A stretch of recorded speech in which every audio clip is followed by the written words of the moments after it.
Good morning and welcome to the 9th CSIS conference that examines China's power.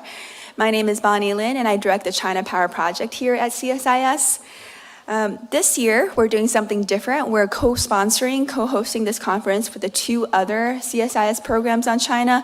So the Freeman Chair, as well as the Trustee Chair in Chinese economics, business and economics led by Scott Kennedy. Our gathering today comes at a very important time, only a couple weeks after our President Trump has assumed office, and it's a very important time to take stock in how we understand China, but also understanding the U.S.-China relationship. And we hope our conference today will help raise awareness on how should we understand China and how should we think about U.S.-China relations under the second Trump administration. Next slide, please. So our conference today is divided into 5 different portions. We're very grateful today that we have a keynote fireside chat with Representative Rob Whitman, which I'll welcome to the stage shortly. And then we're also, after that, we have 4 different panels. Each of the panel is constructed around a debate. And I will note that CSIS purposely chose 4 debate topics that are very provocative, and I think most people would disagree with at least one or more of the debate propositions. I also want to caveat that CSIS is not endorsing any of the particular debate topics, nor do we agree with any or all of the debate topics. And we believe that most would disagree with at least one, if not all of the debate topics. I will note that another feature of our debate is that while it's very important to be able to debate these issues internally in the United States, both publicly and privately among U.S. experts, one feature of our debate here today is that we have leading experts from China here today. So you'll see for each debate, we have a leading U.S. expert, and they're all former U.S. government experts paired with a leading expert from China. And we hope to use this debate to encourage direct conversation between the two sides. And while we may not always agree with each other, it's important to be able to have these types of debates publicly and to be able to inform the public about how each side views things differently. So with that, let me welcome Representative Whitman to the stage for the fireside chat.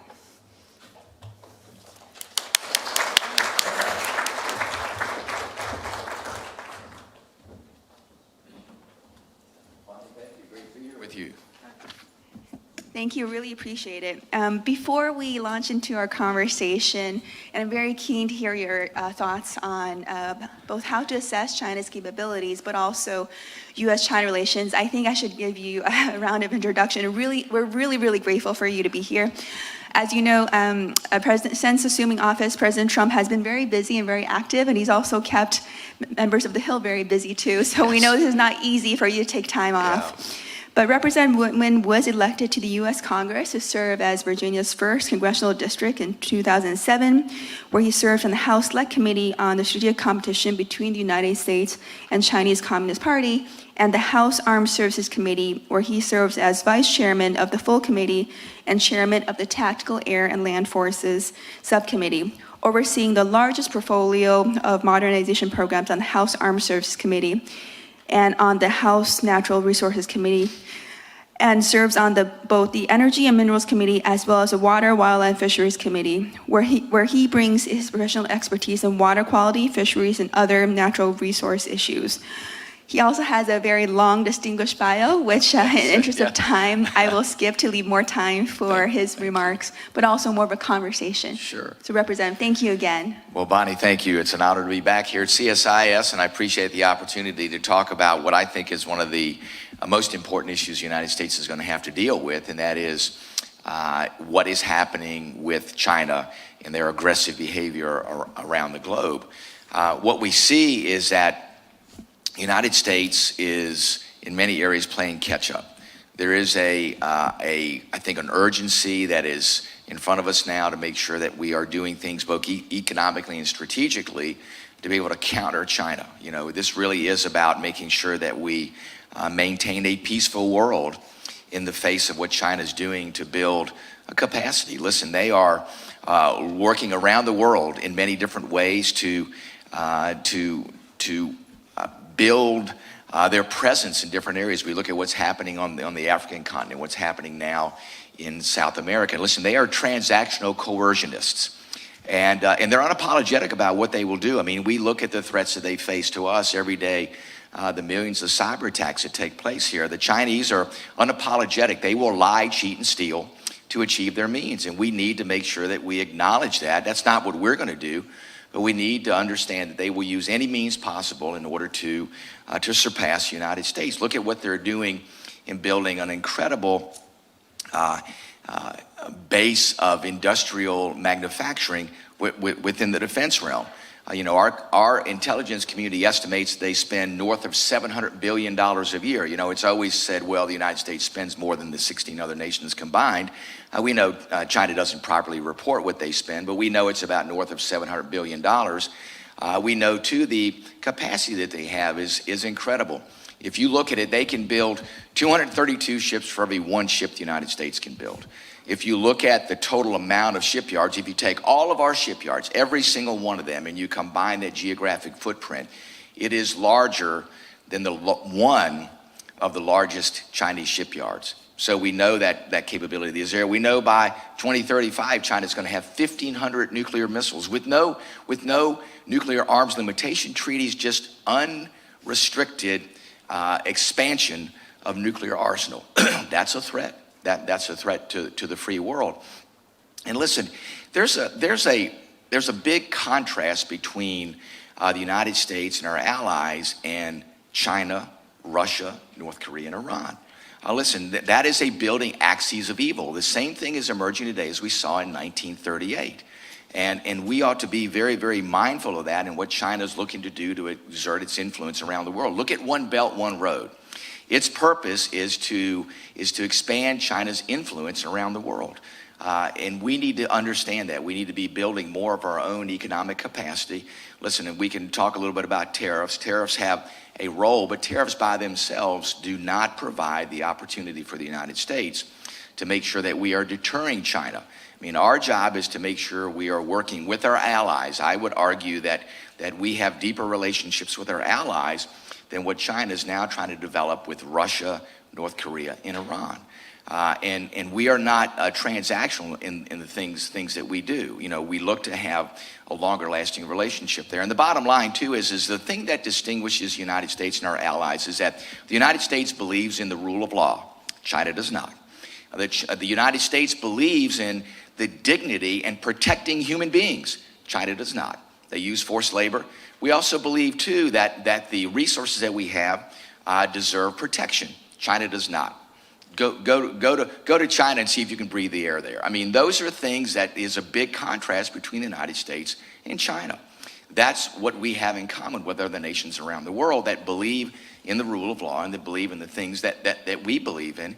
And I think it's really that time in history, much like we saw in the late 1930s, where, the forces of good are going to have to stand up against the forces of evil. Pretty simple and straightforward. So, Congressman, thank you for this very overarching remarks, everything from China's presence in Africa, Latin America, to China's nuclear capabilities, tariffs, as well as your casting of the overall China challenge and threat. Mm-hmm. I guess one question I have for you, taking a step back, is how would you view the direction that the United States is on vis-a-vis competition with China under a Trump administration versus the Biden administration? Sure. What do you see from the Congress in terms of major differences or similarities? Sure. Well, listen, the major thing that we have to do is we have to devote more resources to building this nation's defense. We have to modernize our defense. So the reconciliation bill is going to be incredibly important about the additional dollars that we are going to have to spend in order to counter China. We have to make sure, too, that within our Department of Defense that we are much more efficient in how we use resources. We have to get more per our dollar than the Chinese get per their yuan. We have to make sure we expand what is our naturally based advantage, and that is innovation and creation. Now, the things that we're able to do, I think, are able to enable us to do more within this competitive realm.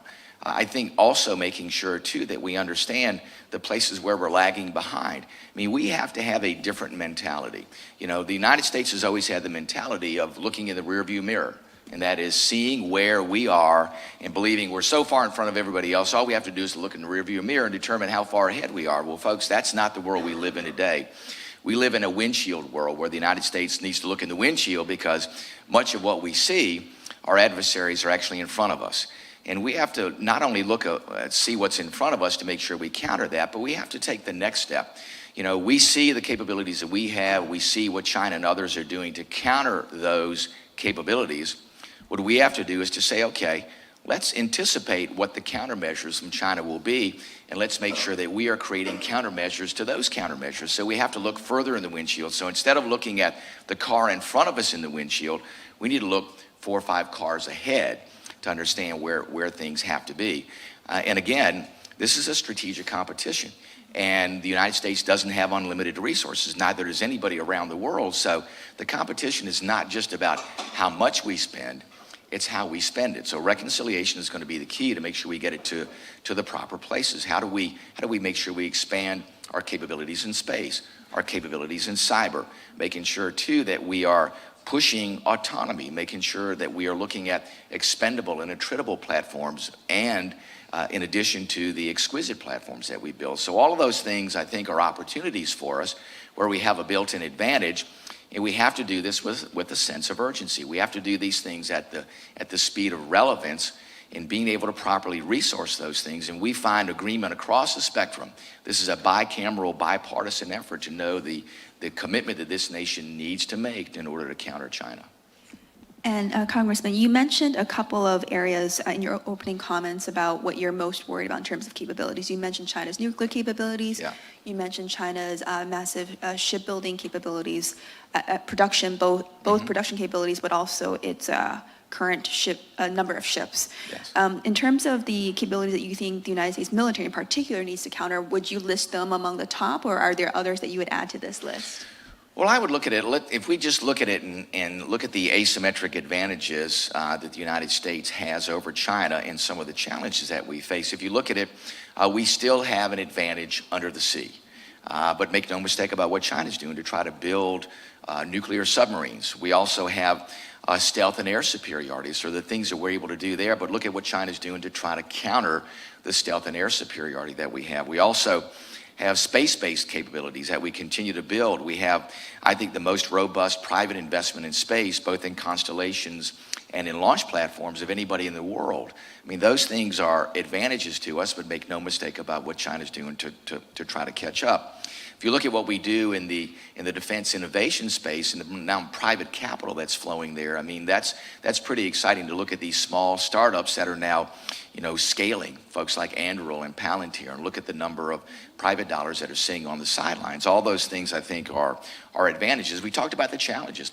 Our industrial base, our defense industrial base is not where it needs to be, not just from the production standpoint, but also the maintenance side. We have to do a better job of sustainment, taking care of the things that we have.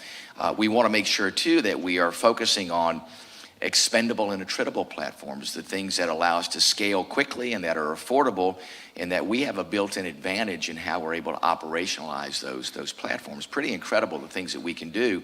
The key is we demonstrate these things on the small scale. Now the thing is how do we field not hundreds of those platforms, but thousands of those platforms? That really is going to be the game changer here, I think, in the short term.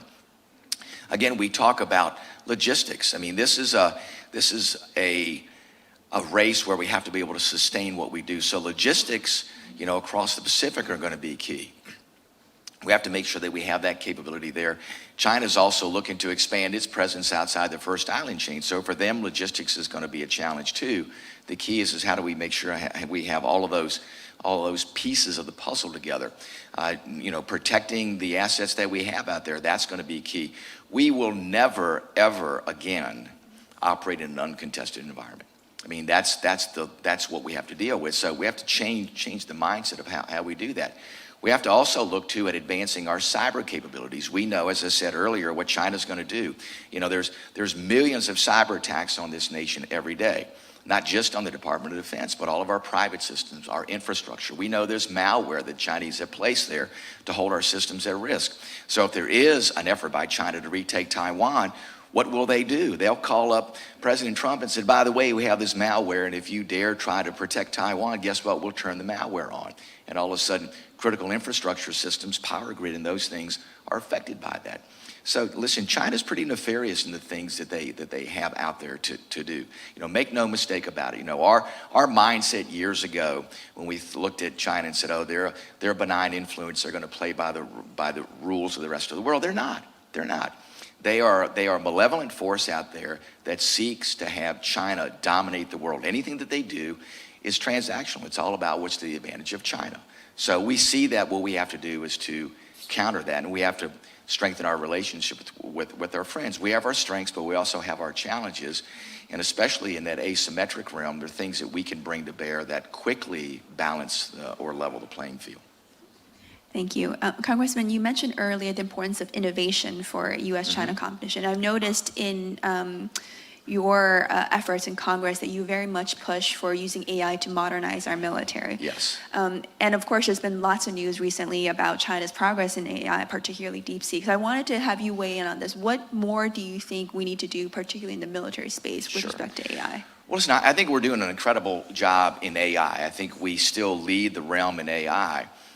What we need to do, though, is to make sure that we are turning up the effort by an order of magnitude. So it's not just AI, but it's also data. I mean, data is the foundation for AI. China understands this. That's why China wants to get its hardware in every place around the world. They want to be the vacuum cleaner for data. Listen, the United States is still the largest creator of data. The challenge is for us is how do we do a better job in using it? How do we do a better job of annotating the data to put it in useful form? That's the enabler for AI. And a lot of attention has been placed on DeepSeek. Listen, DeepSeek, has done some interesting things there in AI, but what they've also done is to shortcut. Typical Chinese behavior. Let's shortcut things and try to find a faster way there. In some realms that works, but in other realms it doesn't. So if you're not going to validate your AI modeling to determine if it's going to be actually accurate, and you shortcut that, I would argue maybe you get some short-term returns on that, but in the long term, the validity of that model is not going to be tried and true. Should we look at ways that we can shorten the validation process, shorten how you do things like digital twin? Absolutely. I think there are things that we can do within that realm, but I want to make sure too that we understand that there is a quality issue here with AI that matters, and you have to be able to trust AI.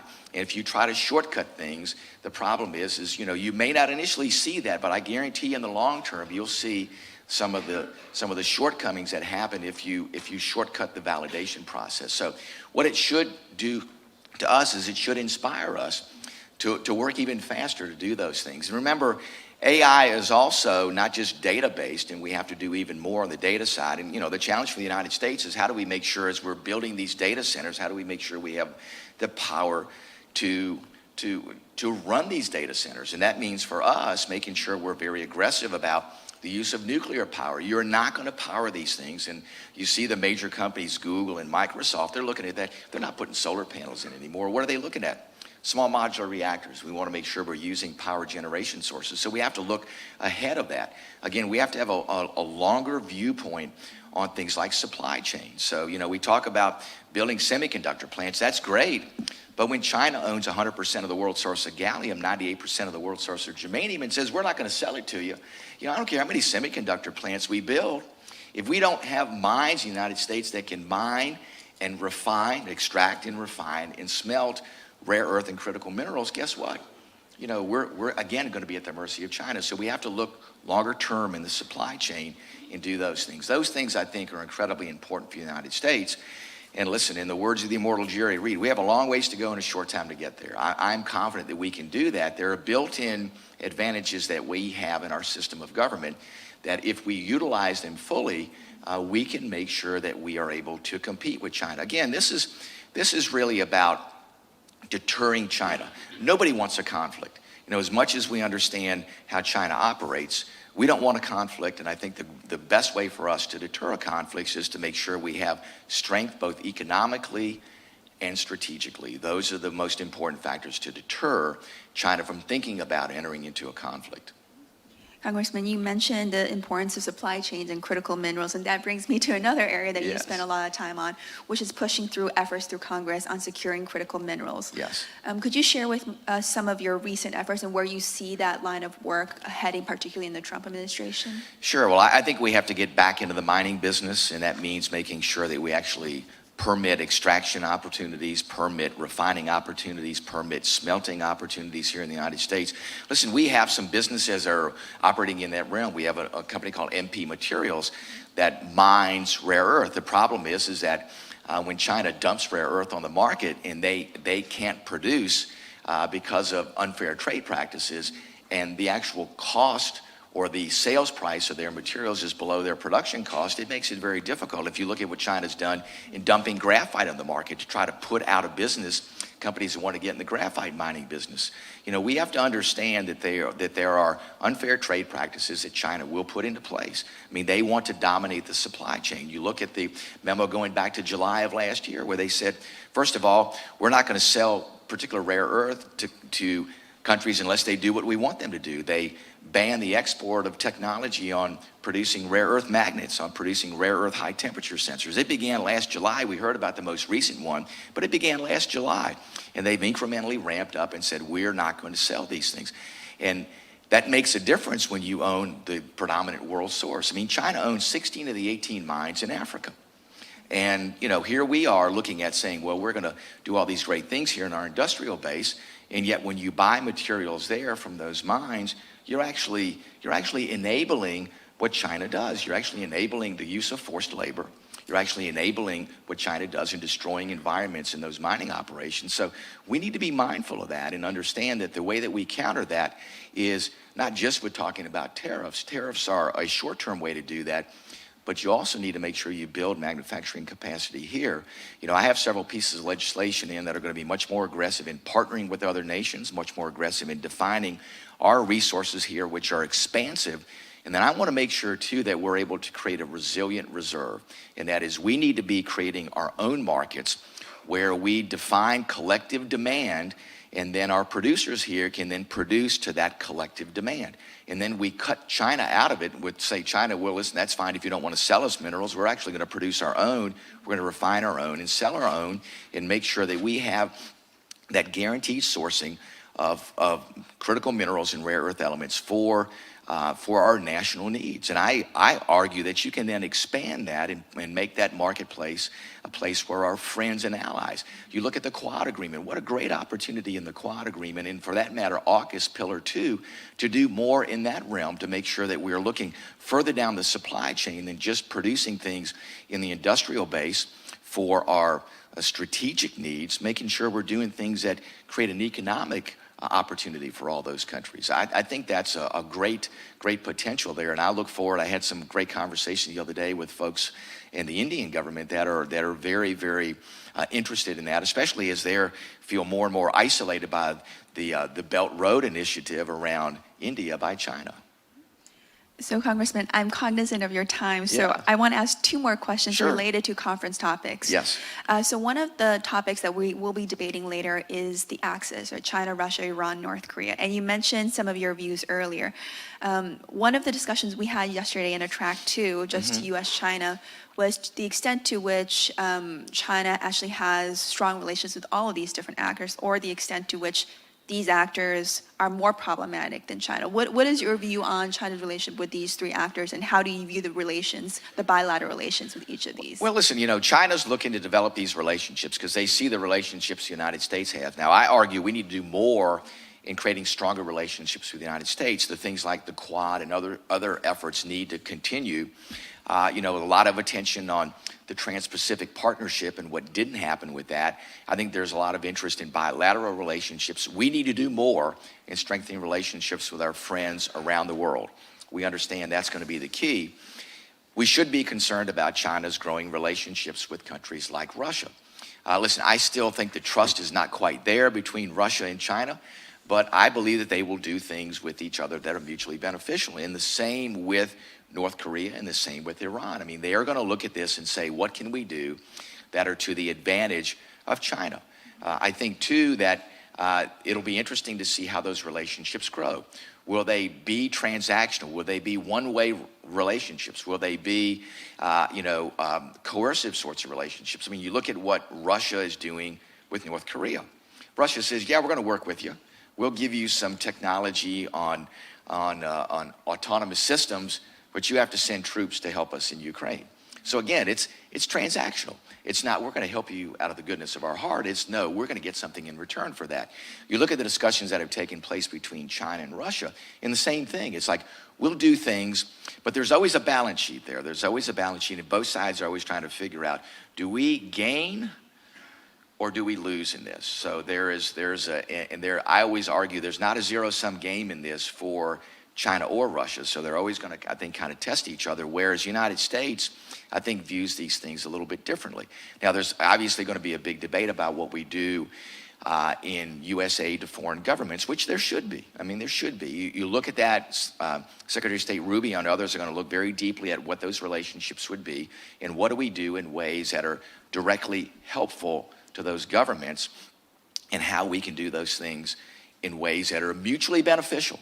You know, our relationships with other countries have always been, let's look at what's mutually beneficial. It hasn't always been that way. I can tell you, when I've traveled to places around the world, there are times when people look at it and go, you know, why are you all doing this? This just doesn't make sense for either the country involved or for the United States. So we have to do a better job in how we operate within that space, but also understand that China, Russia, Iran, and North Korea are going to continue to pursue deeper relationships. They will do things that they see as mutually beneficial.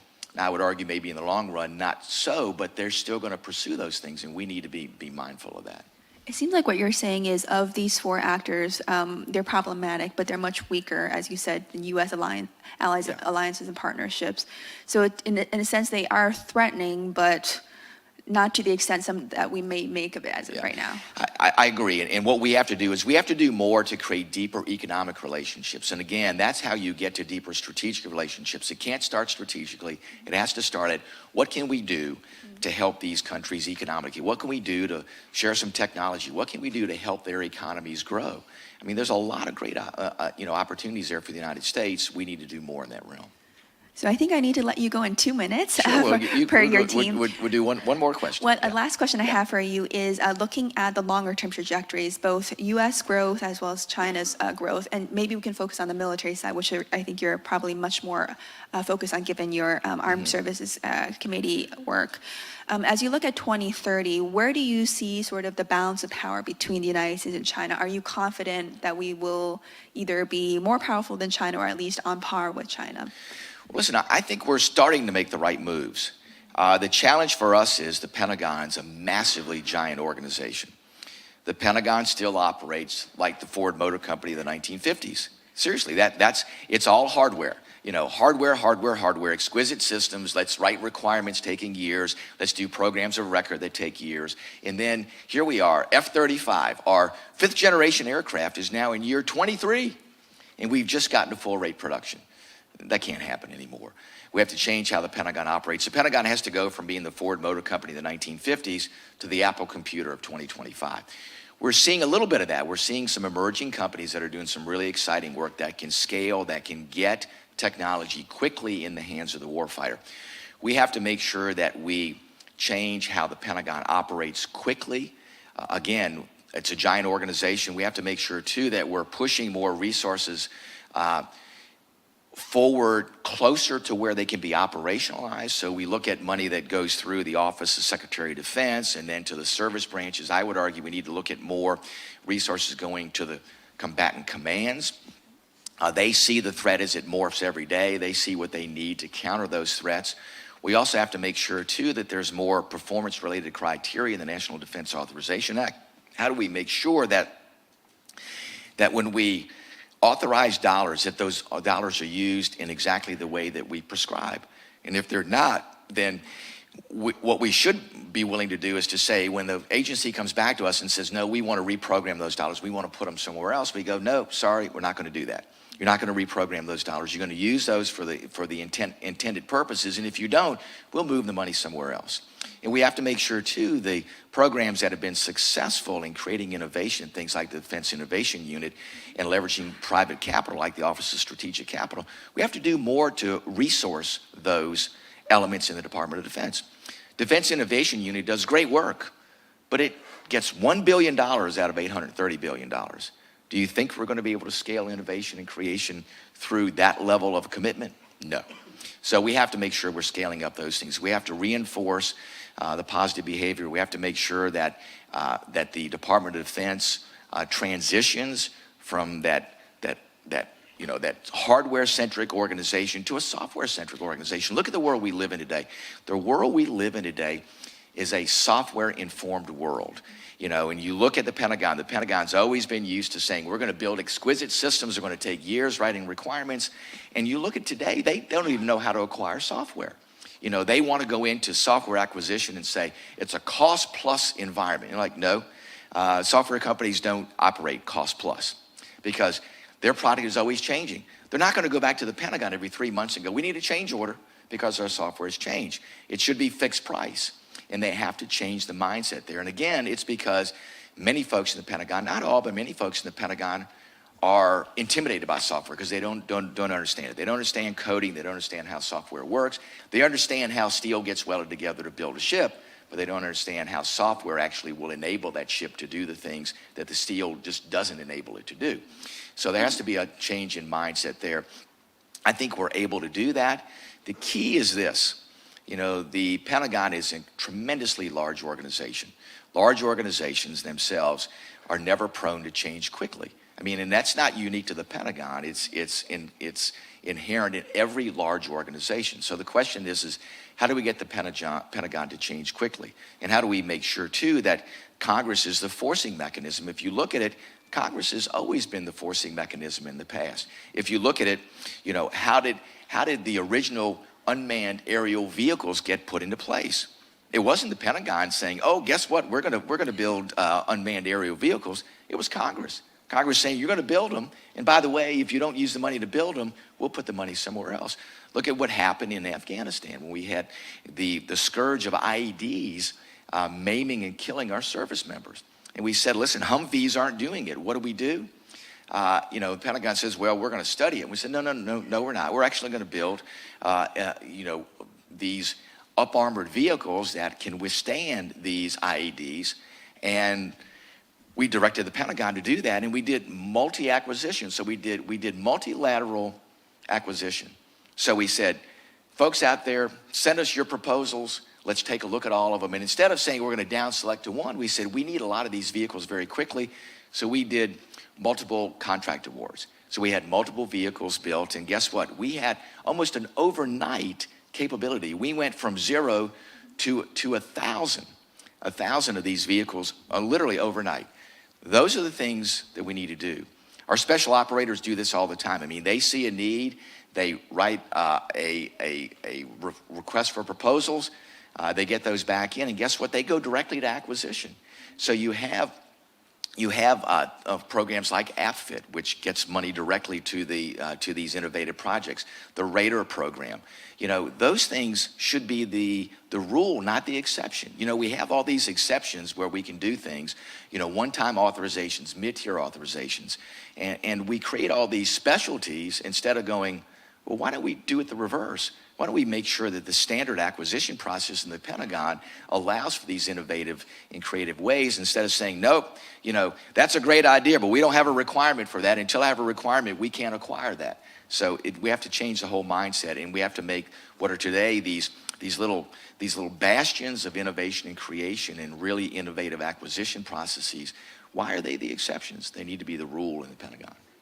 Well, thank you, Congress. I think you play not only an important role in enforcing change in the Pentagon, but also potentially accelerating some of the change that we need, as you mentioned, in U.S.-China competition. Yeah, listen, I think the glass is half full. I think there's great opportunities there for the United States to be able to do the things that are in the interest, not just the United States, but in the interest of the world in general. And I want to emphasize, the United States does not want conflict with anybody.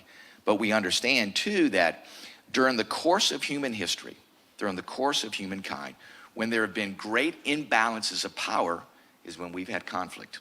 When we have great powers out there that are pretty equal, guess what? We live in a very peaceful world. So that's what the United States desires. I desire to make sure we have a close balance of power out there to where there's not an incentive for the United States, for China, for Russia, for North Korea, or Iran to seek conflict. That's really our intent here.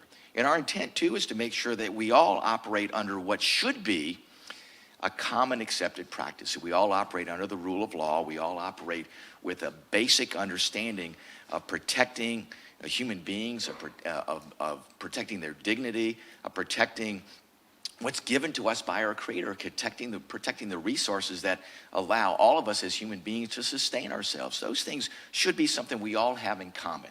So the question is how do we use what we have to get to that common ground? Again, I'm very positive about it. I'm very, very vocal and very direct in calling it out for what it is. But I want to be positive about this. And I really believe that we do have the opportunity to really create that balance to where we don't find ourselves, on the precipice of what we saw starting to unfold in 1938. Thank you. I think that's an optimistic note to leave on. And also, I think hopefully our conference can help contribute to this, shedding more light on China's capabilities, but also what the United States should do more on. Exactly. So, Congressman, thank you so much for joining us. Bonnie, thank you. I would ask folks to stay in your seat while the Congressman leaves because he has a very tight schedule. So let's give the Congressman a round of applause. Thank you so much, Bonnie. Thank you. Thank you. Thank you. So we're going to take a 10-minute break. I think we're going to be slightly delayed, but we will start again at 10:15. Thank you.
She's getting it.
Okay, folks, I know we're still waiting to get everyone seated, but we're going to start since we're already running a little bit late. So really grateful for you staying with us after the Keynote fireside chat. And I think Representative Whitman really helped set the stage to understand where the Trump administration, but also where Congress is vis-a-vis China. So I think that leaves us a lot of room and space to debate, spend the rest of the day considering and debating some of the issues that the congressman talked about. So I'm delighted to have our first panel, our first debate. And for this one, we're debating the proposition, U.S.-China relations will maintain a fundamentally similar trajectory under the Trump administration as under the Biden administration. I think some might argue it's a bit early to debate this specific proposition, but I think it's really important for us, at least in the very beginning, to gauge what our initial perceptions on both sides of how U.S.-China relations may change in the next 4 or so years. I also think that as we're about 1 month or slightly less than 1 month into the second Trump administration, we already have quite a bit of evidence on how the Trump team may think about U.S.-China policy. We obviously have a wealth of information from President Trump's presidential campaign. We also have good information on how the senior folks that he have appointed to lead the respective organizations and their views on China. And of course, we also have a couple of weeks of information on how the Trump administration has taken action, particularly vis-a-vis China. Some might even argue that the current Trump administration's policies could be a continuity of the first Trump administration's policies, and that the Biden team, which came in between, actually continued quite a bit of the first Trump administration's policies. So I think there's much to debate on the U.S. side. I would also note that there is quite a bit of room to debate this on the Chinese side, because again, U.S.-China relations is not just determined by what's happening in Washington, but also China has a role too. So it would be interesting to also hear from our two leading experts here on whether China's policies might change, or whether, regardless of who is president or not, China will largely maintain similar policies vis-a-vis the United States. So with that, let me introduce the two distinguished experts. Immediately to my left is Dr. Da Wei. He is the director of the Center for International Security and Strategy at Tsinghua University and a professor in the Department of International Relations at Tsinghua. His research and expertise encompasses China-U.S. relations and U.S. security and foreign policy. I'm not going to spend time reading through his entire detailed bio, but I'll just note that he spent around 3 decades examining this issue and is a critical interlocutor when it comes to engaging China. And he will be arguing against this proposition. Arguing against Dawei is Mr. Rick Waters.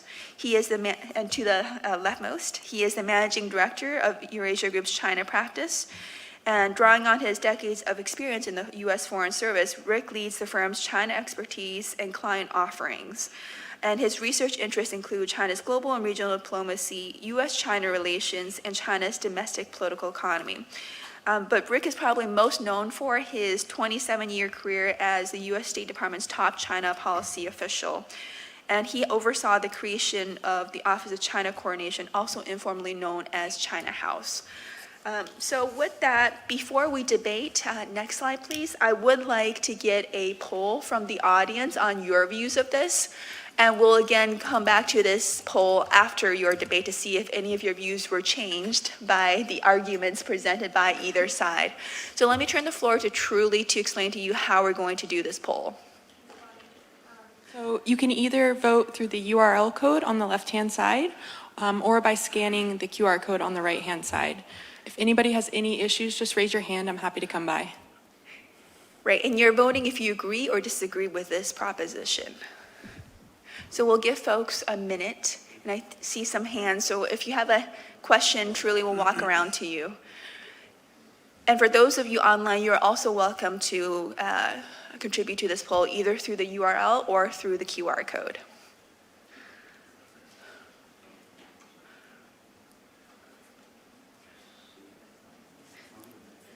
Okay, I'll just give 30 more seconds for our online participants.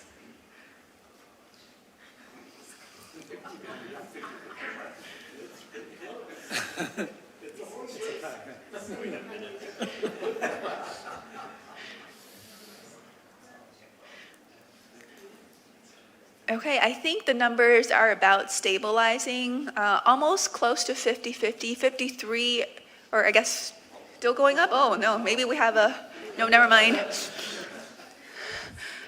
Slightly over 50 agree and slightly less than 50 disagree. So it's going to be a tough debate. I think we had some internal discussion, maybe it wouldn't be such a tough debate, but it seems like it might be equally matched. So for this debate, the format will be each speaker will offer 10 minutes of opening remarks, followed by 5 minutes of rebuttal, and then we'll go to Q&A. And at the very end, we'll come back to this poll again to see if any of their arguments were effective or not effective. So with that, Dawei, the floor is yours. Okay, thank you, Bonnie. First of all, I want to thank CSIS for having me here, and also want to thank all the audience coming to this debate before winter snowstorm this afternoon. So it seems that we all have deeper concern about China-U.S. relations than the snowstorm. The storm in China-U.S. relations is no. Okay, so. Yeah, this is a very interesting topic. I think if I was assigned to against it, but I will say if we look at the bilateral relations from the outer space, you will say, well, basically the same. Everything is the same. So no matter it's Republican or Democrats, Biden administration, Trump administration, because the basic structure of China-U.S. relations is always there. So it's changed very slowly. But since we are all sitting not in the outer space, we are all sitting in the CSIS conference room. I think from this town, from Beijing, from our desk, I will say, each administration are very different. Even within one administration, maybe each year could be very different. So I think the policy or the status of the China-U.S. relations in next 4 years will be very much different from that of the Biden administration the past 4 years for 3 reasons. The first is the whole international environment has changed. I think the victory of the second term of the President Trump already showed a very clear signal to the whole world, I will say. This is the end of the U.S.-led liberal international order, in which U.S. provided economic and also security public goods to the whole world. I think this period has already ended. The whole world is moving towards economically more nationalistic, and political and the security side more multipolar direction. I think within that context, China-US relations could not be the same as 4 years ago or 8 years ago. So the whole world are watching the changes in this town, and also watching the potential reaction from China. I think the U.S. alliance partners and other countries. In January, I spent 20 days in Singapore talking to my friends, partners in Southeast Asian countries. I think they all view China-US relations in a new, very different context. So this is the first reason. The second reason, I think, is the US is, of course, with the new administration, new president, I think is different. So comparing with Biden administration, I think the approach of Biden administration dealing with China, its China policy, basically is competition plus management, or try to achieve a manageable competition. But for this administration, I think it's basically, the previous one was competition plus management. For this administration, I think deal all confrontation. So I think this is a paradigm shift. It's different. It's very different. So now it seems that the bilateral relations is moving towards a direction of a deal. Of course, we don't know. But still, it's not so pessimistic as many people, including I myself, before or after the election. I think the general direction is, generally speaking, I think it's okay. But we could face different scenarios in the future. The first scenario could be we have a deal, then we have a stable, relatively stable bilateral relations. But we could have other scenarios like we have a deal, but the implementation will be very difficult. And of course, another possibility is we don't have a deal. If we fail to achieve any deal, then we will see more confrontational situation. So anyway, different scenarios will be very volatile, I will say, from the US perspective. And then my third point and last point is China is different from past 4 years. I will say basically China, when we view China-US relations and the potential second Trump administration's policy to China, we have become more peaceful, restrained, and confident for several points. One is China, we all know that China is facing its economic headwinds at home. So basically, we believe this is caused mainly by our own policy rather than the US policy to China. US play a minor role, but China itself, I think, play a major role. So I think China want to focus on its economic development and improvement in next 4 years. So we'll more or less inward looking. Secondly, I think we are watching the changes in the US very closely. This is not what is happening now is not something, just happened overnight. Actually, it's a continuous tendency in past 8 years, I will say. The US is moving away from globalization, and also the populist sentiment is strong here. And also many people want a revolution here domestically, I think. So those are big trends. I mean, international economic relations are changing, and also the US domestic politics are changing. China is not the unique goal. China's in that picture. It's part of that, but China is not the goal. The goal is the United States. And also China become more confidence about its own resilience of its economy, its supply chain, and its innovative capability. So I think basic attitude in Beijing is if this administration want to strike a deal with China, China will be very willing to do that. If this administration tends to adopt a more confrontational approach, China may try to avoid a tit-for-tat approach rather than turning away to the rest of the world, and try to maintain or improve our relations with Europe, with Middle East, with ASEAN country, and with others. So, but of course, I cannot exclude the possibility that Beijing may be angered by something happened here.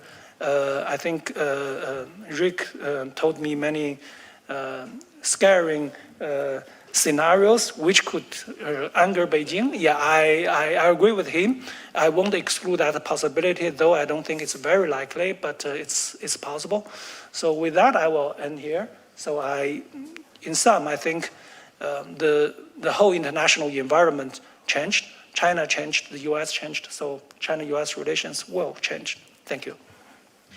Great, thank you very much, Dawei. I will note that Dawei's remarks of his characterization of the environment, U.S. Differences, I think is quite stark from the representative's view. So I think it's important for me to point out some of these differences as we continue throughout the day. And I'm sure we'll delve even deeper into some of this during Q&A, but also we might see some contrast in what Rick says. So Rick, over to you. Thanks, Bonnie, and thanks to Truly for pulling all this together. We really appreciate what you guys do here. I will note before I begin, technically I think the initial poll was a statistical tie, so that means I win either way? Maybe? No, okay. Look, I think I volunteered to argue this side of the debate, and not initially because I was sure I agreed with it, but I wanted to interrogate the proposition, having lived as a nonpartisan civil servant in the bureaucracy under both President Trump's first term and under President Biden's recent term. And the starting point for what I want to talk about is a hypothesis that the real inflection point in U.S.-China relations happened sometime around 2017. And therefore, Biden's China strategy was really at a strategic level just an extension of President Trump's first term. And I think if we agree on that history, I think that is about as much as we can predict with confidence at this early stage of a second Trump term, that we passed an historic inflection point in terms of the U.S.-China strategy. Now, I will come back to talk about how the tactics are very different, but I think it is that difference between strategy and tactics that really matters here, because the more I kind of thought about this question myself, the more I realized that sometimes perhaps we inflate the significance of tactics. Yes, sometimes they can have in the aggregate strategic consequence. But let's look back for just a second and remind ourselves about the way in which the U.S. talked about China in its foundational documents, the National Security and Defense Strategy. I know some in this room were involved in preparing these documents. In 2010, we were still talking about increased engagement with China and Russia. In 2015, and this is the period that, there's a Chinese expression for having one foot in two separate canoes. You're not quite sure which side of the debate you're on. This is the Jiaota Liangzhichuan period of U.S.-China policy. 2015, we welcome the rise of a stable, peaceful, and prosperous China, but at the same time, the ever-present streak of managed competition comes more to the fore. So by 2015, the NSS, at the end of the Obama period, you're already starting to see the shift in emphasis. And I think it becomes most striking when you look at the series of documents that came out early in President Trump's tenure. 2017, you have the National Security Strategy flatly calling China a country that is trying to shape a world antithetical to U.S. views, trying to displace the U.S. in the Indo-Pacific. Again, these are not new concerns, but they have now taken on a dominant prioritization in U.S. national security thinking. The 2018 Section 301 findings, which again, they look at the economic and technology area of the relationship, and I won't go into all the details of that. 2018, the National Defense Strategy, China is a strategic competitor, full stop. The Biden administration strategically, I think, locked in and built on much of that thinking. So the 2022 National Security Strategy, that was Biden's document. Yes, it talked about handling the issue in a different way tactically, but the foundational premise strategically was that we were entering a decisive decade in which the terms of our competition with China would be set.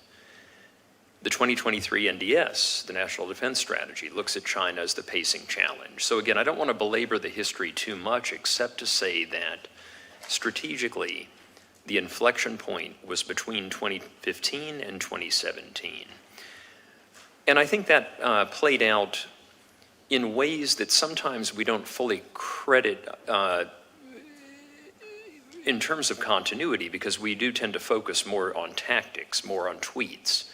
But if you look at it even at a level of domain-specific actions, in the area of the global order, yes, there are many differences tactically between President Trump and President Biden, but the initiative to strategically approach elections in the UN system began under President Trump. The use of the rulemaking process as an instrument of strategic competition really was started under President Trump and then developed very quickly under President Biden. So in the tech space, you have tactics that are continuous. In the bilateral realm, I know it's a bit of a stretch, but I actually think in some ways, both presidents are managing, even at a tactical level, some aspects of the relationship in a similar way by looking at the importance of leader-level diplomacy as a guardrail, whether we call it a deal, a guardrail, or what have you, to buffer and reduce the volatility of strategic competition they're pursuing in many domains. So I think there are really more similarities than differences. But I will end, and I think this is really where we should focus a lot of the discussion, Bonnie, on you know, a little bit of a moment of honest reflection here about entering into the second term.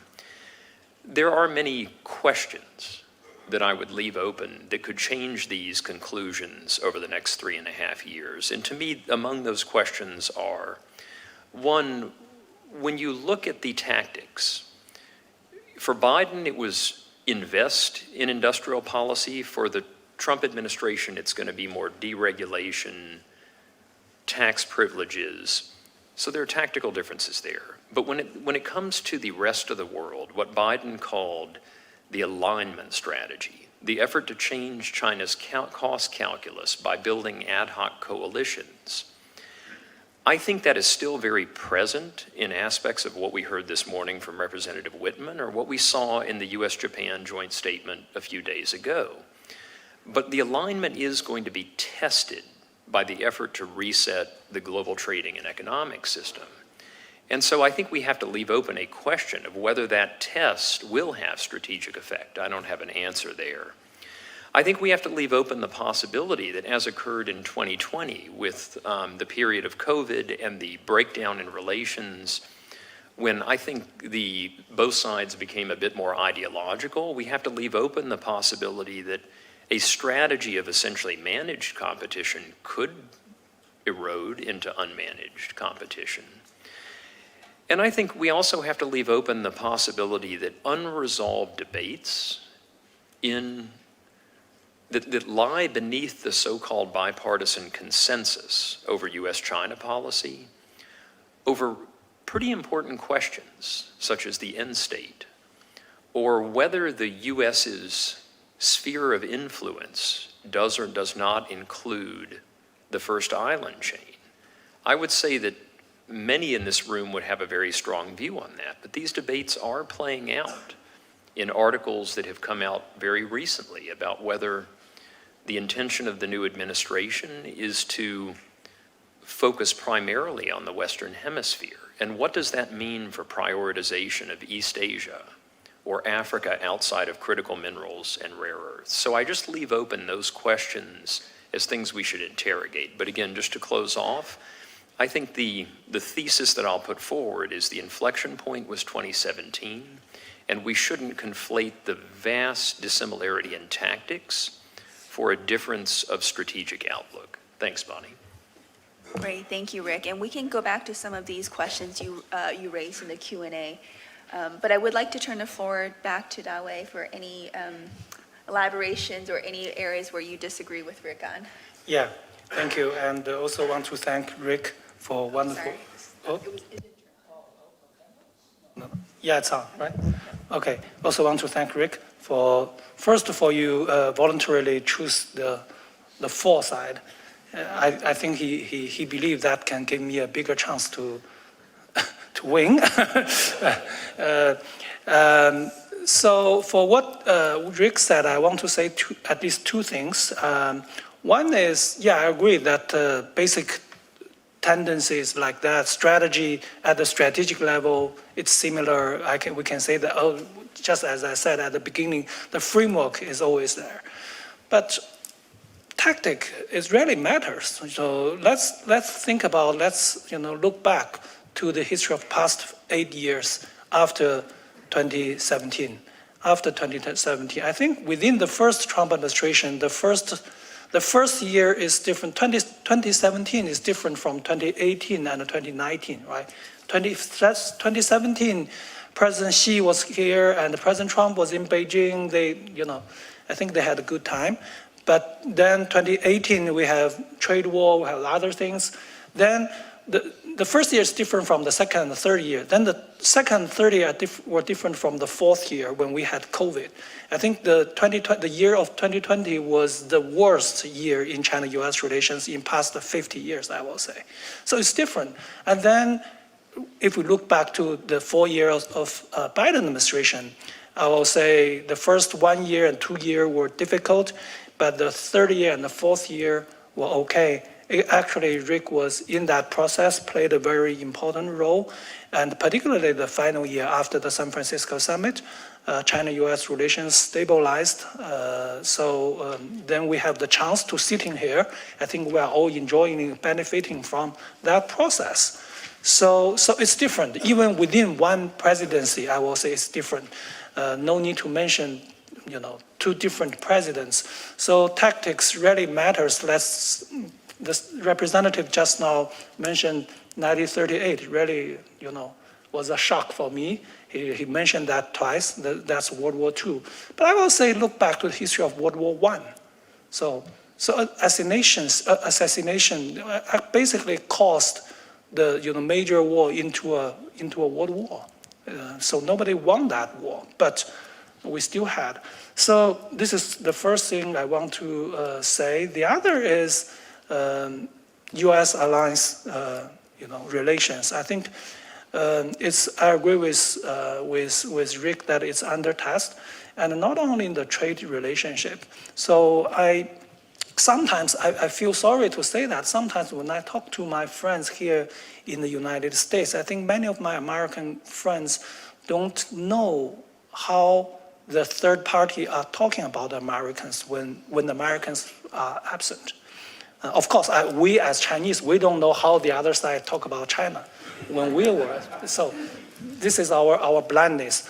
But I mean, when I was in Singapore earlier last month, so when President Trump made the announcement after inauguration about Panama, about Greenland, so the Singaporeans and North and Southeastern country friends ask me, so, oh no, now Russia is taking Ukraine, US is taking Greenland, and mainland China may take Taiwan.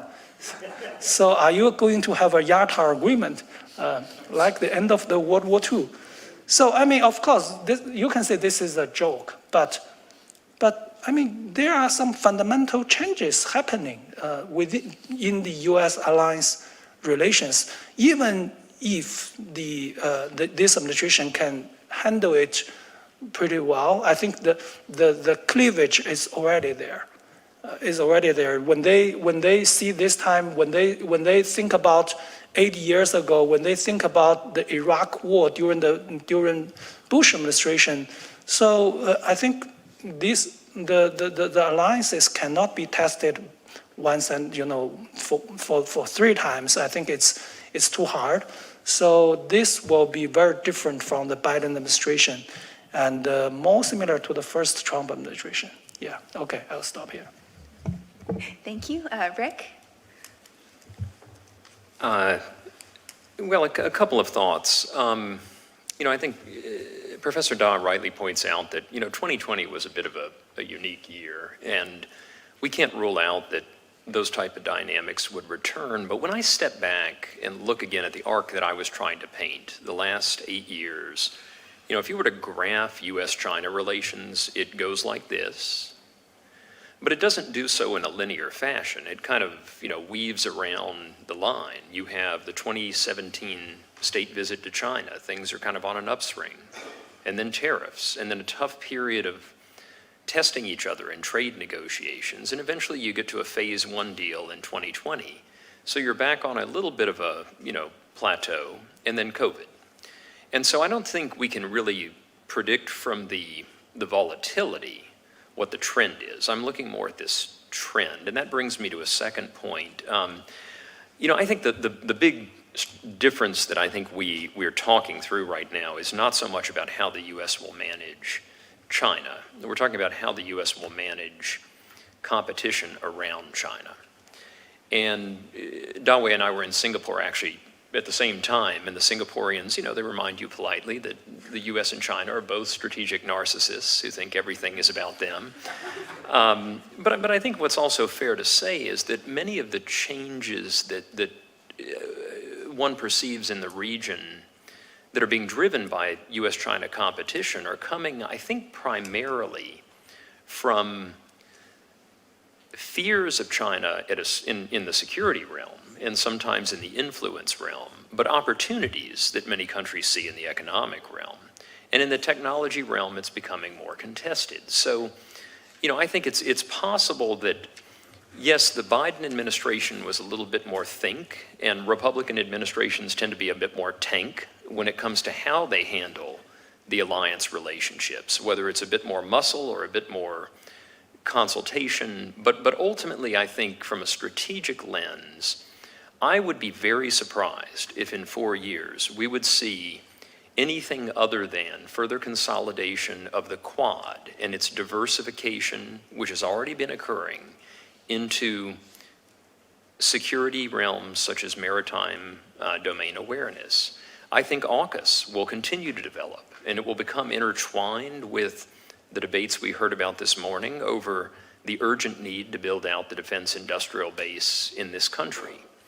I think the trilateral processes between the U.S., Japan, and Korea, and the U.S., Japan, and the Philippines, they have taken on a degree of institutionalization that will be hard to reverse, even given events in South Korea. So, again, I think we're looking at the strategic direction. We're not looking at the volatility around the line. And it's very hard, in my view, to argue that the trajectory in many of these areas is going to go in a different direction.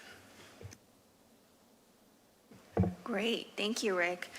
So I was making a short list of areas that the two of you disagree, and I have a short list of about 7. The first was on strategy versus tactics, and then related to that was volatility versus trend. I think there seems to be general agreement on the strategy versus tactics. On the strategy is similar, but the tactics different, but difference in terms of valuation of how important tactics are. The second, I think, Dawei, you addressed this, but I didn't hear Rick, you talk about this. I would be interested in hearing now during the Q&A your views on this. Dawei, you said this is now the end of the U.S.-led international order. And I didn't hear you, Rick, you address this. The third one was U.S. allies and partners, how tested U.S. allies and partners will be, and how much will this endure or continue to build. The fourth issue is, Dawei, you addressed this in your opening comment, is China different than before? Rick, you didn't touch on this, so I would love to hear if you think moving forward China is different than, say, 4 years ago. Another thing that we talked about is how strategy could evolve, or how the approach could evolve, and both of you pointed to 2020 as a period where things could evolve. And then the last thing I'll point out is what, Rick, you mentioned in terms of unresolved debates in the Washington Consensus on China that could change the trajectory. And you particularly pointed out the unresolved debates on the end state that we want for China, as well as U.S.-China relations, as well as the end state for U.S. power. Particularly, does the U.S. want a sphere of influence within the first island chain, or are we more focused on the Western Hemisphere? So obviously, lots of different questions. I don't expect you to each address all of them, but I do want to at least offer each of you an opportunity to address what you think are most important of these issues, as well as any other issues that you want. Maybe, Rick, I could turn to you first, since Dawei spoke first. Yeah, well, maybe I'll start with the end of the U.S. order, the U.S.-led order, I think there's something to that argument depending on the domain you talk about. But I think the reality is, as you look across the globe at the conflicts that are raging in Ukraine, the instability in the Middle East, the common thread geopolitically is that the U.S. is still the indispensable actor. China's put forward a number of initiatives, GSI, GDI, et cetera, but when you look at the actual center of gravity of diplomacy, it is still President Trump and the key actors at the center of Ukraine. And I would argue in the Middle East context, it's the U.S.'s ally and partner Israel, but it's been in very clear coordination with the new administration even before they took office when it came to the Hamas prisoner exchange. So yes, the council is paralyzed. Many of the other groupings, including the G20, can barely get a statement out. But I think you really have to go by domain, and it might be that in the economic realm, the atomization of the global economic order is much closer to what Professor Da has described. We're not really building new architectures. We're back to bilateral concepts, and where new architectures are being built, in many cases they're being built around the U.S., and I do think that's an area that we as Americans should be worried about. And maybe, Rick, if I could ask you one other question. Do you think China has changed in the last 4 years, or do you think China is largely on the same trajectory as before? That's a big question, Look, I will say with the honest humility of, I've been there a few times since COVID, but you only scratch the surface. So I think I will approach this more from observations of Chinese behavior. And I think what is clear to me is that China is acting as if it is preoccupied with a difficult structural slowdown in the economy, the impact of the post-COVID closure period on sentiment. And I think that the evidence is probably the best way to think about this. You look at the ways in which China has moved to stabilize a number of relationships in its periphery with India, with Australia, with Japan. These are tactical stabilization efforts, and I think that was part of the dynamic that drove the San Francisco summit under the previous administration as well. But again, it is kind of a tactical pause. Remember the trajectory. We go through these plateaus. That's where we are right now. I think it would be kind of maybe hubris for me to offer more fundamental observations about what has changed. I think it is possible that something fundamental is shifting. But I think, Bonnie, we would have to look back with the benefit of history and a lot more data to really draw broader conclusions. Great, thank you, Rick. Dawei, any comments on any of the areas?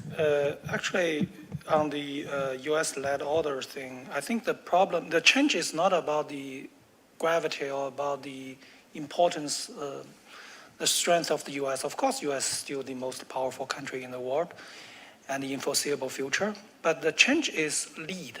I don't think the U.S. want to lead now.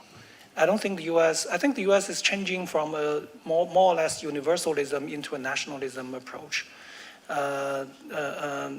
not want to provide public goods like open and free market, and also don't want to fight a war in somewhere, in the Middle East or in somewhere, far away from the U.S. I think this is the fundamental change, not only changes in the government. I mean, President Trump is just a syndrome of this fundamental change among the people. I think this is deeply rooted in this society, want to shift back from the universalism into nationalism. And maybe in the future, the U.S. will shift back, I don't know. But at least for next 4 years and maybe 8 years, I think U.S. don't want to lead that. The U.S. may still lead some countries, but that's not a universal system like after the end of the Cold War. So I think that's a fundamental differences. And on the end states thing, I think it's, I wrote an article, try to summarize this debate. Yeah, Rick was in that debate. Try to understand it. I have to say it's a very complicated picture. When I try to summarize it, I mean, there's no consensus here over the end state. And I think now President Trump adding more end states to this debate, so make everybody confused. So without, so he's providing new options, new possibilities, no matter for good or for bad. So with this, I also think probably, since there's no consensus about the end state, the next 4 years could be different from previous 4 years. Thank you. And just a quick follow-up, what are the additional end states that President Trump is adding? I think yesterday in our closed-door meeting, some people also mentioned this. I think you can hardly imagine a U.S. president other than President Trump say, if I can work with President Xi, we can solve all the problems internationally, globally. I think this is not an end state that any other politician in the U.S. can say. So this is one of the possibility, yeah. Well, that's a very optimistic end state of U.S.-China working together under President Trump. So with that, let me open up the floor to Q&A first from the room, and then we'll take a couple from the room, and then we'll go online. So please raise your hand if you have any questions. So I see 3 hands right here. Thank you. Pavlo Zvonogorодski, Georgetown University. I have a question about the trajectory of the economic side of the US-China future relations. And as we know, yesterday Chinese State Council had an executive meeting, and it concluded that China will try to remove foreign investment restrictions in manufacturing. It will broaden the scope of industries open for foreign investments. It will optimize the rules for foreign investments, mergers, and acquisitions.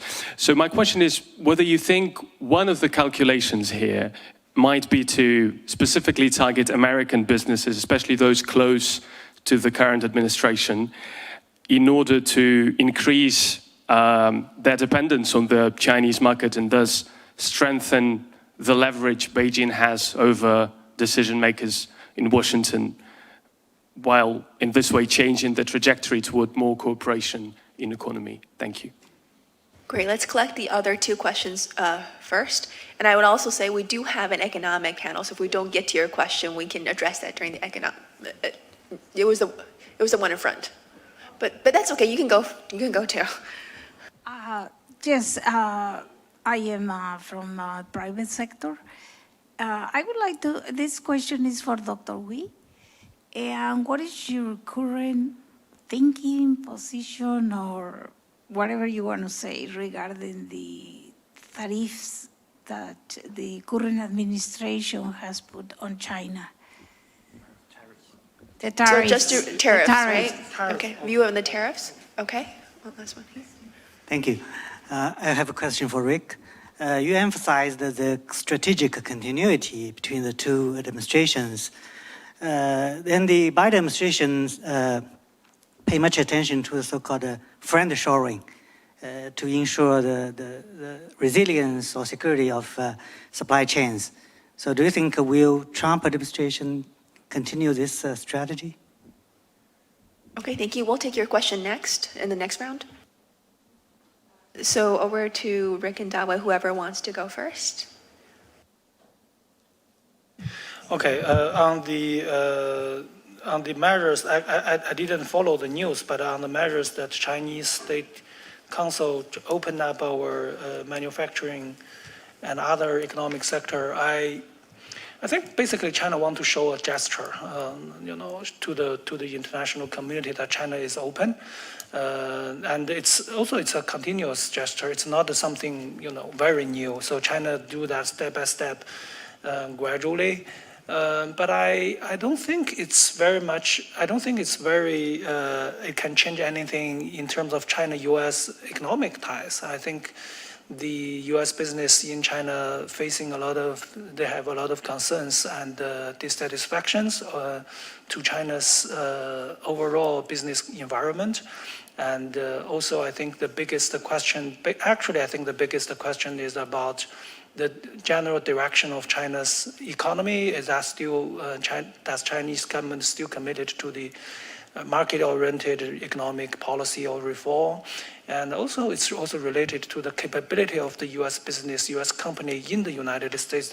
In China, they are facing, very, very, intense competition from Chinese companies, particularly in the manufacturing sector. So I think China, of course, wants to show this friendly opening up posture to the outside world, but I don't think it will have great impact on China-U.S. economic ties. And on tariff thing, of course, we are post-tariff, but I think we need to differentiate different tariffs. So currently, the 10% tariff is basically about the fentanyl issue. So I will say it's more or less, again, like yesterday we discussed, it's like a sanction.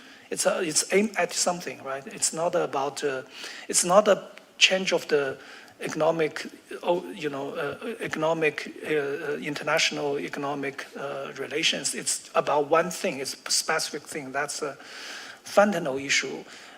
So I don't know how will this 10% tariff evolve next step, but I assume that the Trump administration may sooner or later have another round of tariff.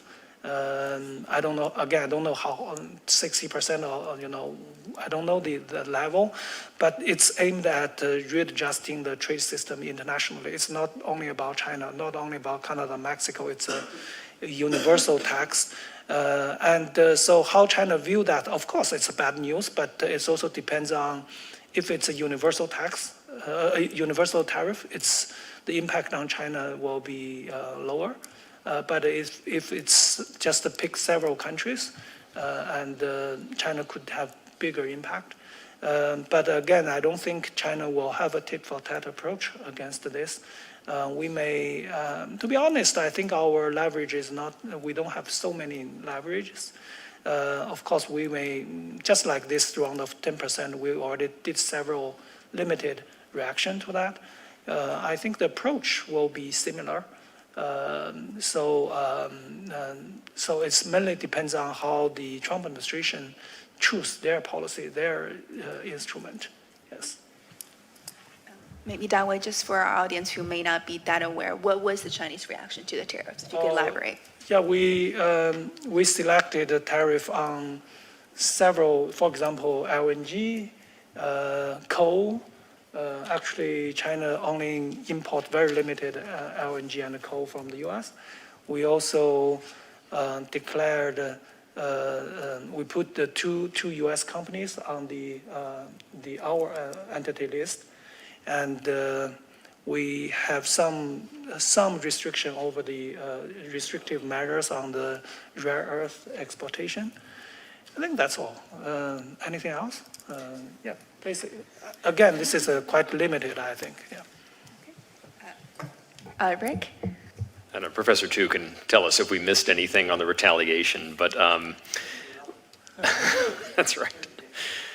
Look, I'll just add two responses to various questions. First, to your question about friendshoring. Look, I don't represent the Trump administration. I've been out of government for 2 years now, but this is what I think they're trying to do. I think they're looking at a global trading and economic system that Americans perceive as fundamentally unfair. And so the goal is to reset that trading system and the strategy aims to reshore, not to friendshore. But there is a reality that there are certain things that will not come back to the U.S. And in those areas, low-wage manufacturing, things in which the U.S. just doesn't have comparative advantage, there is an interesting question of whether the USMCA bloc can be modernized in a way where low-wage manufacture happens in Mexico. But that can't happen if Mexico is also a beachhead for circumvention of the overall strategy. And that's where a lot of what I think is happening now is get USMCA right.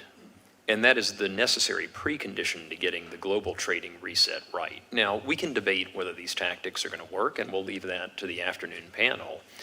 But I think if, to be fair, we have to look at what the theory is. And this brings me to end states. When I look at President Trump's inaugural address, what's striking to me is that it is primarily about these issues. The geopolitical elements are not that dominant. There's a focus on the Western Hemisphere. The only time that China comes up is in the context of the Panama Canal. And so I'm not going to go so far as to say that we should read firm conclusions from that. But I think what we can say is that, perhaps it will be the case that the U.S. becomes more of an offshore balancer focused on prioritizing.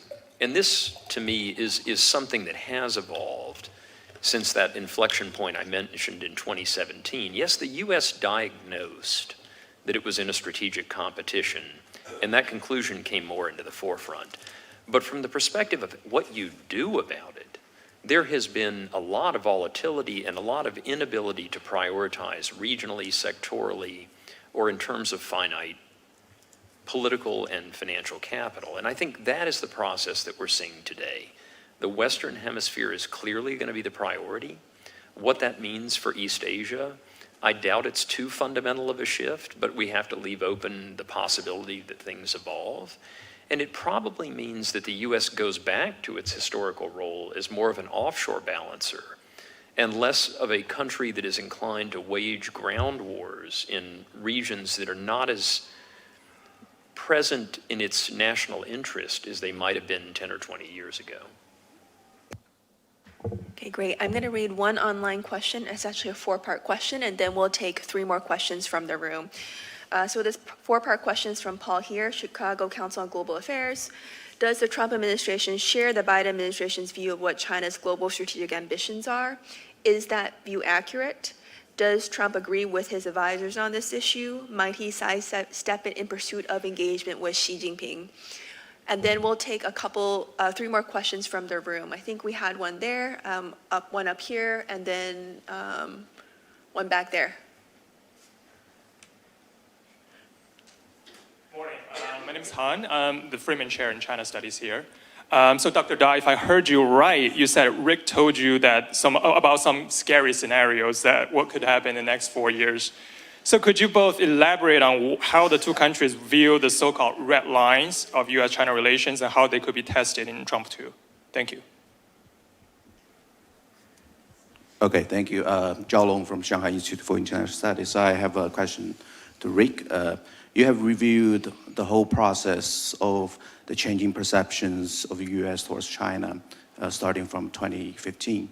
But some argue that this kind of a formulation for perceptions during the Biden administration was significantly impacted by the U.S. allies and partners. For instance, the policy shift from decoupling to de-risking, which influenced by the Europe. So in your opinion, for the new Trump administration, can the U.S. allies still play this kind of a role? Thank you. It's good to have you here, Dr. Da. I'm Lalo from Johns Hopkins SIS. So my question is, in the recent years, China has shifted its primary focus from market economy reform to ensuring regime security, so which has also become a key concern for the U.S. side. So meanwhile, with the Trump administration reducing funds for certain relevant institutions and agencies, many organizations dedicated to China's human rights issues are experiencing significant financial constraints. So just a few days ago, Elon Musk even suggests shutting down the Voice of America. So how does China perceive this trend? And does it view this development as a contributing to a greater regime security in Beijing? Thank you. And I think I saw one more question here, if you want to get your question in. And I think that will be the last question from the audience. Oh no, he's an unreliable entity. Thank you, Rick. I appreciate the vote of confidence. Jim Mullinex, diplomatic fellow at the Wilson Center. You spoke quickly about the role of allies and the important position during the Biden administration of engagement with allies. Obviously, the Trump administration seems to be taking a very different approach in terms of being more confrontational on the economic side, reducing USAID, shutting down USAID essentially, and eliminating that channel for soft power. I'd be very curious to hear from Dr. Da, particularly your thoughts about whether or not China sees this as an opportunity to build alliances or to extend its relationships with countries around the world, and how they might do that. Thank you.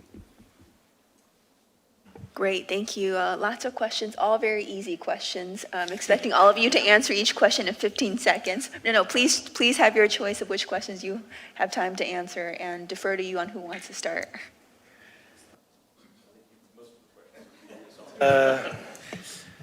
On the red line things, I think Taiwan, of course, and also political security, criticizing our Chinese regime and the system and the political leader. I think those are the, and Rick told me other things, but I don't want to mention his scenario. For me, Taiwan and the political system, and the regime security, right, vis-a-vis the latest movement of this administration. I think Chinese government basically feel we are quite secure domestically. I mean, I think, of course, people sometimes criticize government for policy, specific policy, economic policy, COVID policy, but generally speaking, I will say majority of Chinese people are very satisfied with the current system.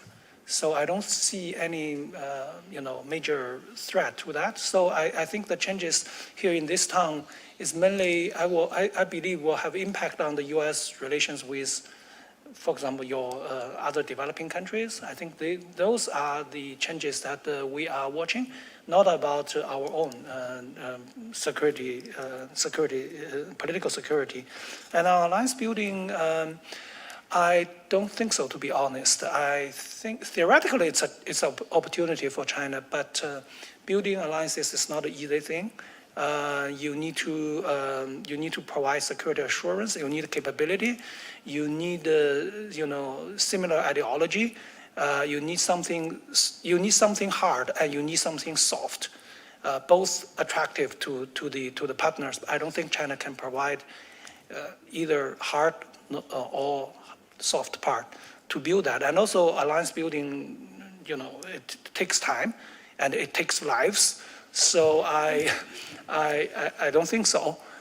So this is my answer to the questions. Yes. All right, and I think on the question that Professor Tu posed about, it's the same basic topic. It's on alliances and partnerships. Look, I think it's clear the Trump administration is going to be much more willing to test the proposition of how much leverage it has in these relationships to achieve a number of goals. And I think the honest answer is we'll have to see. We'll have to see what happens with King Abdullah, who's here in Washington today. We'll have to see whether these tests of the application of leverage that go beyond some of past tactics play out. But I think it's just very hard to predict. And I think, I served in Pakistan for 2 years. We had a multi-billion-dollar assistance relationship. And what we found is that it actually gave us strikingly little leverage to move the Pakistanis on issues that they didn't see as in their national interest. So I think this test will be a fascinating one to watch. Since we only had one online question, I will ask maybe if either or both of you might address it. So do you think the Trump administration shares the Biden administration's view of what China's global ambitions are? And does his team agree with it? And could he step in engagement with Xi Jinping? Either of you in terms of your views. I don't know what is the Biden administration or Trump administration's understanding of China's global ambition. I think they have different understanding, including the representative just now, he viewed China as the axis of evil, Nazi Germany. I don't know if that's President Trump's understanding of China's position. Probably not, because President Trump believes he can work with China, maybe. So I don't think FDR want to work with Hitler. So, right? So again, I don't think there's the consensus here. Yeah, I'm sorry. Yeah, maybe you have better answer. No, look, I mean, it's month one. I mean, I think the honest answer is we have to give the new administration time to get people in chairs, to get, we will see speeches from Mike Waltz and others that give us answers to that question. We'll probably eventually see an updated NSS. But I do think what is clear is that the big shift has been the Ukraine war and the perception that, whether it's an axis or, as Tony Blinken, my old boss, used to put it, Russia, DPRK together with China, which drew a little bit of a distinction between their interests. Something is happening in that space that is consequential. And my guess is that that will be reflected in the national security documents and speeches of the new administration when they've all been confirmed and when they've started giving those coordinated messages. Okay, any final thoughts from either of you in terms of making your position before we go back to voting? What was the vote again? Vote for Rick. So Rick, you are arguing for the proposition that the U.S.-China relations will maintain a fundamentally similar trajectory. So any thoughts by either of you before we go to voting, or happy to go directly to voting? Yeah. Well, look, I'll just add one final thought because you're teasing around it. What are the things that could change my view? I actually think it gets to the end state question, not because I think any administration really has to coalesce around or decide that issue. It's because at a certain level, what we saw in 2020, and that might have been the aberration we should dig down on here, is that there are certain things that can be perceived as the US going after the Chinese regime, even if that may not be the intent. And so I would allow that where I might be wrong is if trade tensions spill over into what I would call a period of just unmanaged decoupling, where issues that the Chinese side calls red lines, and I don't think the US will accept that verbatim or rotely, but I think we have to allow that if certain US actions are perceived as threatening the regime, the response function in China will change. And so I can't predict exactly where that moment is or how it looks tactically. But I think that would be the point at which I would allow that my side of the argument is wrong. I would just say that I don't think, based on what we've seen from the early weeks of the Trump administration, that should be our base case. Great. With that, truly, can we pull up the poll? So please vote again. We'll give this a minute or two, and then we will compare.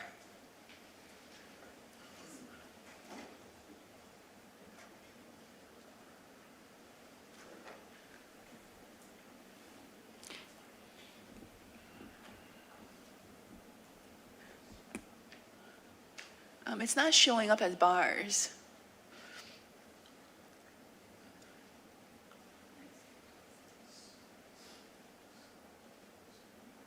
There we go. Huh.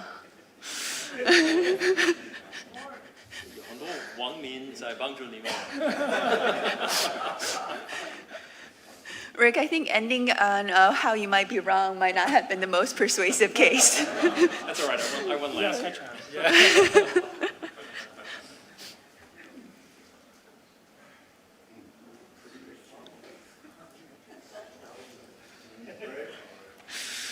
I think it's statistically significant change, Rick.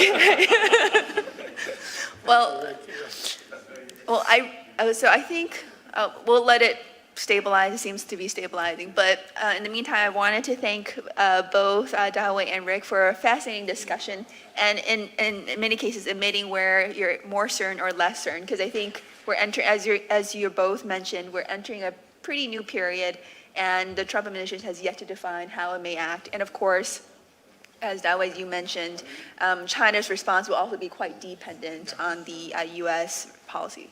So thank you both again for joining us and for making this first debate contested and wonderful.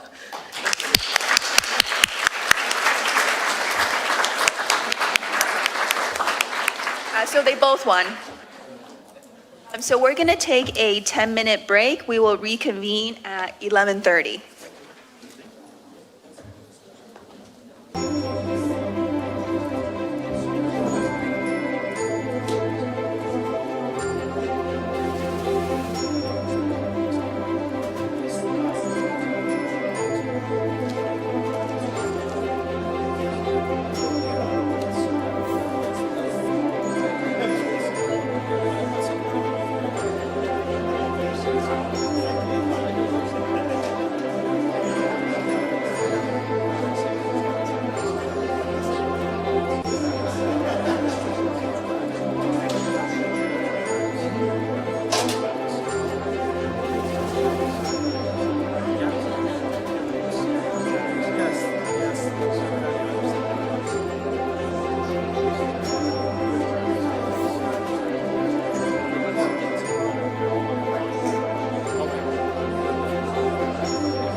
thank you, everyone. I think we'll get started in the interest of time as people keep coming in and sitting down. My name is Ilaria Mazzocco. I am a senior fellow and deputy director with the Trustee Chair in Chinese Business and Economics here at CSIS, and I have some very smart panelists who will be joining me today and debating a spicy topic. But before I do, I move on to introduce them and introduce the proposition. I just wanted to give everybody a reminder that this is a debate that's meant to spark, new thinking. So the format itself is meant to be provocative, but it is sort of an intellectual exercise. It does not represent the views of anybody, either in the room or even the panelists themselves were actually assigned the topic, and certainly not the views of CSIS. So just wanted to remind everybody that this is sort of a collegial debate. So the proposition is by 2030, China will have greater global influence than the United States. Of course, influence is something that can be interpreted in many different ways, but I think many of us, our minds go to alliances, military, and of course, soft power. So it's certainly something that many in Washington and Beijing, but also around the world, certainly think about. So I think with that, I'll let my colleague Truly explain the voting process for those in the room. Okay, great. So the polling is now live. You can either go to the shortened QR code on the right-hand side or the shortened URL on the left-hand side. If anyone has any questions, feel free to just raise your hand and I'm happy to come around and help you out.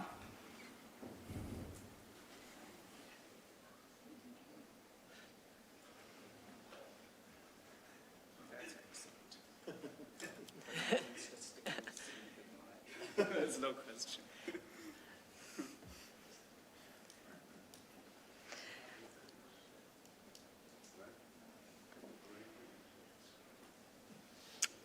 Looks like we're starting to get the results in.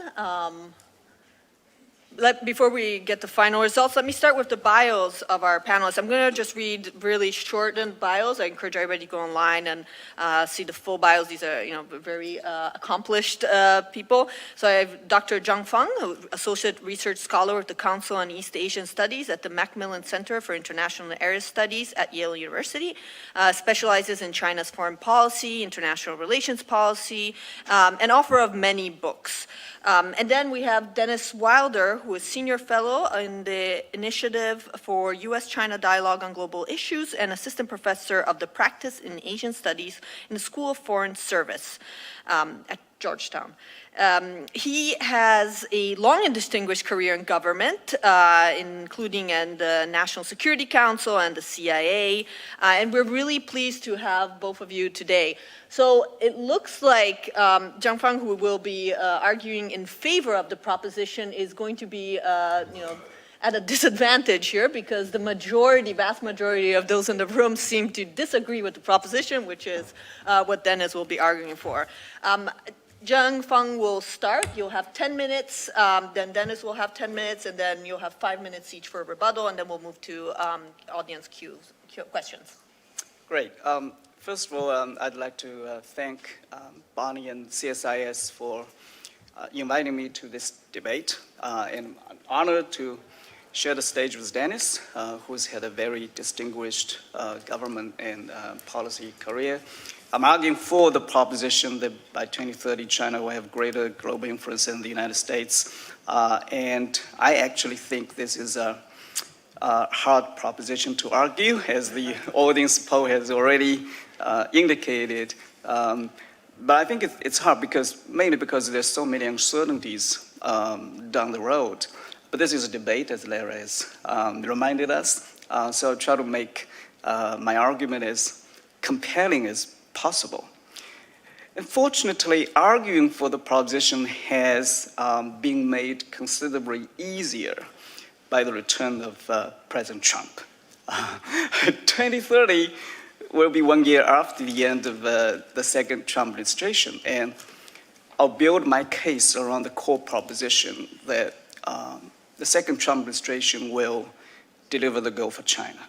Of course, China's own policies will still be very important, but the policy challenges will be made less acute by the Trump administration's policies that I think we can argue are likely to damage the US national interest. So as long as China doesn't make gratuitous mistakes, it's going to have greater global influence than the US. Let me begin with the domestic foundation of international influence. To have global influence, you first need to have a sufficient degree of material capabilities. Here, China still lags behind the US. In 2024, last year, China's GDP is about 64% of the US by market exchange rate. And the gap between their military power is larger. But the point of influence is that you only need to reach a certain threshold in material power. You do not need full parity. And what is influence? Influence is about winning hearts and minds. Influence, the ability to get others to do things that they would otherwise not do, or to prevent them from doing things that they otherwise would. So influence is about how you effectively exercise your material power. So influence clearly rests on material power, but only in part. Once your power reaches a certain threshold, you'll need to rely on other tools of statecraft to achieve influence. And these tools can include coercion, inducement, and persuasion, and others. And I want to argue that coercion is a costly tool and is usually effective only in the short term. But this is the main instrument the Trump administration is apparently relying on now, and this is going to reduce the US global influence in the long term. Inducement, mainly economic inducements, economic benefits, and persuasion are more effective over the long run. Although China also employs coercion as a policy tool, but compared with the Trump administration, its use of inducement and persuasion is going to be far more notable. So I'd say that 64% of the US GDP gives China a solid material foundation to compete with the US for global influence. And the military balance is less relevant because the contest for influence is primarily non-military in character. And material power aside, there is a second critical source of global influence. That is the quality of your domestic institutions and governance. And here the US and China each has its own strengths and weaknesses. But I think what's happening now is that the second Trump administration is apparently amplifying US weaknesses. At the start of this administration, we are seeing deepening divisions within the US government and the US society as a whole. There's a new joke making the rounds, including during yesterday's track 2, that American-style cultural revolution is sweeping through Washington. So this is a serious threat to the strengths of US domestic institutions and the capacity of those institutions to foster innovation and drive economic growth. And added to this, as we know, is the polarization of American politics.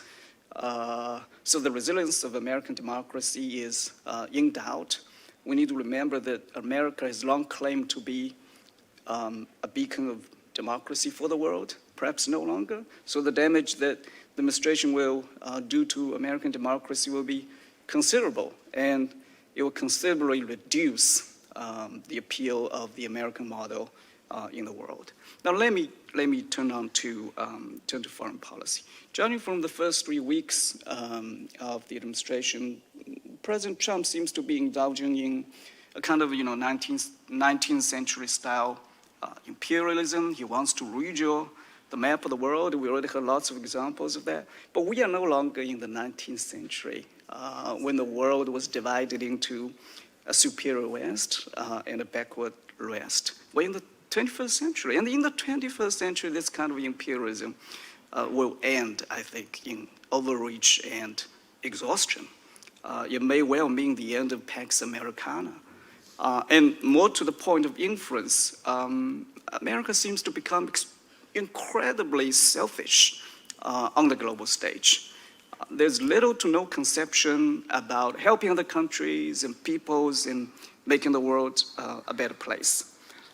So if your policy is guided by extremely narrow self-interest, this will mean the forfeiting of global influence, because it will mean that you don't want to have anything to do with anything, global.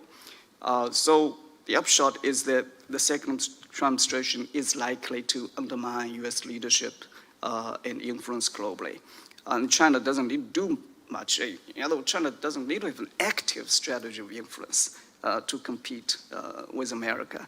It seems that the Pax Americana will be undermined from within. And quickly, a couple of other points. The importance of allies and partners. We know America's greatest advantage over China is its global network of allies and partners, but when you start bullying your partners, allies, partners, driving them away, not only will you lose influence, you perhaps also create tensions with them. And those tensions will consume your diplomatic resources. And this kind of behavior may lead to the collapse of Western unity and the convergence of interests among China and Western countries, especially those in Europe. My next point is about the economic and military foundations of influence. I want to argue that in the 21st century, unlike in the 19th, military power is often counterproductive to the goal of influence. This is because competition for influence takes place primarily in non-military domains, especially in the economic domain.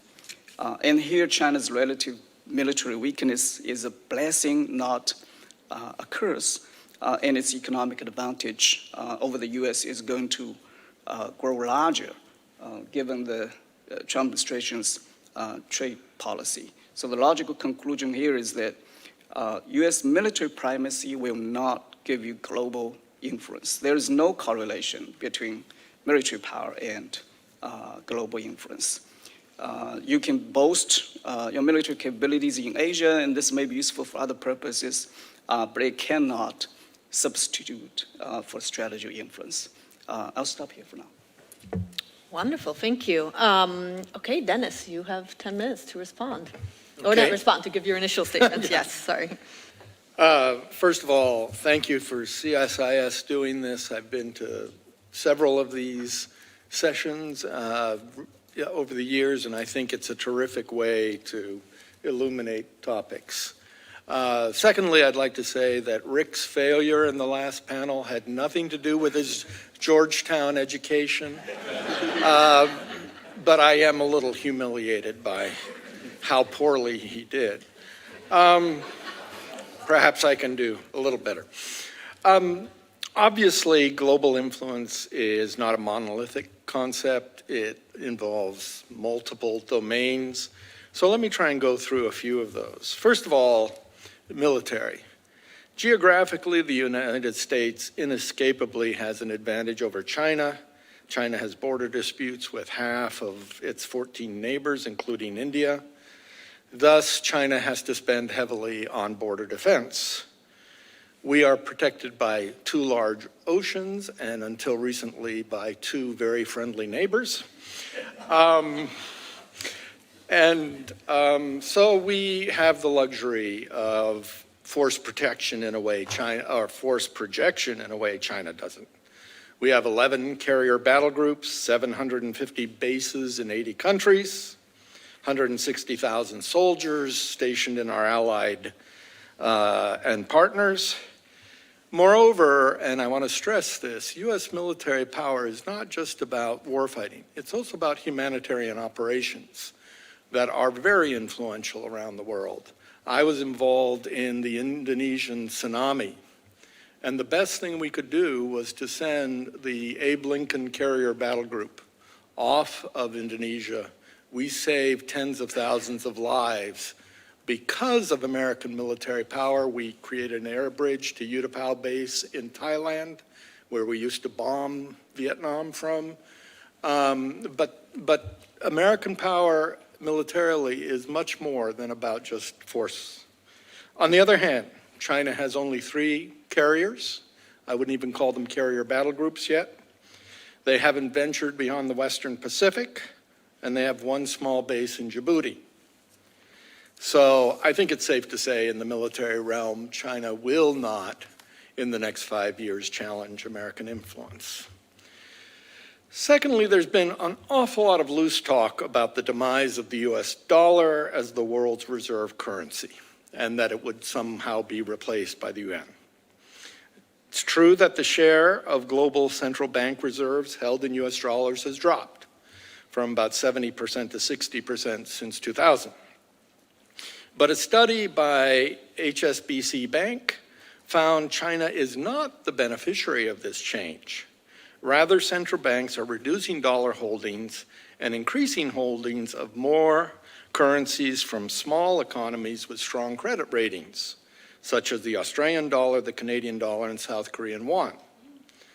A report from JP Morgan, written last October, concluded that the real erosion of the dollar's dominance will not take place for decades because of America's deep and liquid capital markets, rule of law, predictable legal system, commitment to free-floating regime, and smooth functioning of the financial system for US dollar liquidity and institutional transparency.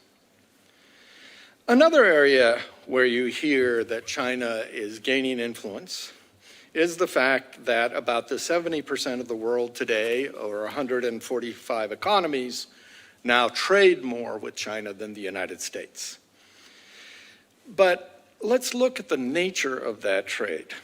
As China's consumer demand has lagged, China's trade surplus with the world has more than doubled from $430 billion in 2019 to almost $1 trillion today. But as evident, global South countries are increasingly concerned about this because China is dumping excess capacity on their markets, stunting the growth of their own industries. By contrast, the US has a record $1.2 trillion trade deficit with the globe, as Mr. Trump constantly says. But this actually helps other economies. And in fact, the United States has not had a trade surplus since 1975. Another area I want to just quickly hit is the impact of BRI. We hear that BRI is increasing China's influence around the world. It's created more than 150, operates in 150 countries, 200 agreements. I would just point to some very interesting work that is being done by academics.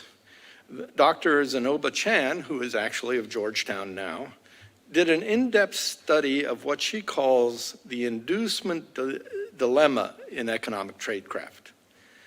And what she has concluded is that Beijing's dual goals behind the BRI of addressing overcapacity and gaining international acceptance undercut each other. Now, I won't go into the details of this. She will actually do a presentation at Georgetown on the 28th of February if you want to come. Another recent study by a Princeton scholar looked at US and Chinese development assistance in Indonesia. She found that the US aid led to a much more positive view of the United States than Chinese assistance. And she concluded that USAID was more attuned to the local environment and social impacts than Chinese projects. There were more protests against Chinese projects than US projects. Now I can see exactly what you're thinking at this moment. USAID is dead, right? I know, okay. And as someone who helped implement at the White House the PEPFAR program, which saved 26 million lives around the world, I do share the concern about the future of US foreign assistance. But let's not get overhyped by the media and accept at face value that China is ready or able to step in where the U.S. may be leaving a vacuum. Even Donald Trump and the vaunted Elon Musk cannot alter these significant advantages that the United States has and will continue to enjoy. I think I've shown that global influence is a tapestry of hard and soft power in which the U.S. will prevail over the next 5 years and beyond. Thank you. Great, thank you. Under 10 minutes, both of you. So I think you can take now 5 minutes each to respond. John Fong, if you want to give a response. Yeah, sure. Thanks, Dennis. Very interesting. You started with the military domain, but I argued in my opening statement that the military domain is actually not so relevant to the competition for influence. But I can understand, perhaps inside the United States, the military domain is extremely important as the sphere of competition for influence. And this is, of course, convenient because I agree with you that the U.S. military power is still, strongest in the world and is stronger than China in military areas. But if you ask people in other parts of the world, especially the developing world, I'm thinking of, for example, you used the example of Indonesia, so we can perhaps use Southeast Asia as an example. When they think about U.S.-China competition for influence, they usually don't talk about the military domain. They talk about, I think their dominant frame of reference is the economic domain. What kind of economic development assistance that the U.S. and China can provide to the region. And here I think China's advantage is decisive. I can mention the fact that ever since President Trump withdrew the U.S. from the TPP on his first day in office, during his first term, the U.S. has lacked an effective economic strategy for the Indo-Pacific or for the Asian region. So here, I think China's advantage is large.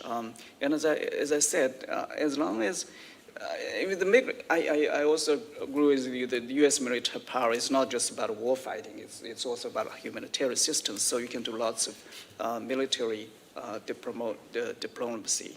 But in the end, the military is a blunt instrument. That's the nature of military power. On trade, I think you made a very interesting but to me somewhat baffling argument because you said that China runs large trade surplus with a lot of countries in the world. This is all true. Last year, China's trade surplus reached $1 trillion, over $1 trillion US dollars, and this, of course, created a problem of Chinese goods, large amounts of Chinese goods entering the markets of those countries, and naturally, many of these countries are getting concerned. But you seem to draw a correlation between trade surplus with loss of influence and trade deficit, which, as you pointed out again, the U.S. runs large trade deficits with many countries, and you seem to imply that this gives you influence. I don't quite see the logic. And if you combine that with the administration's policy, the current administration's policy, use tariff threats and sanctions, actually those trade deficits are a curse for U.S. influence because you're basically coercing, bullying countries that run trade surplus with you. So I would flip your argument in my favor. Finally, on the BRI, I think perhaps it was not so wise for you to use the USAID as an example because you immediately disapprove of it as a good example.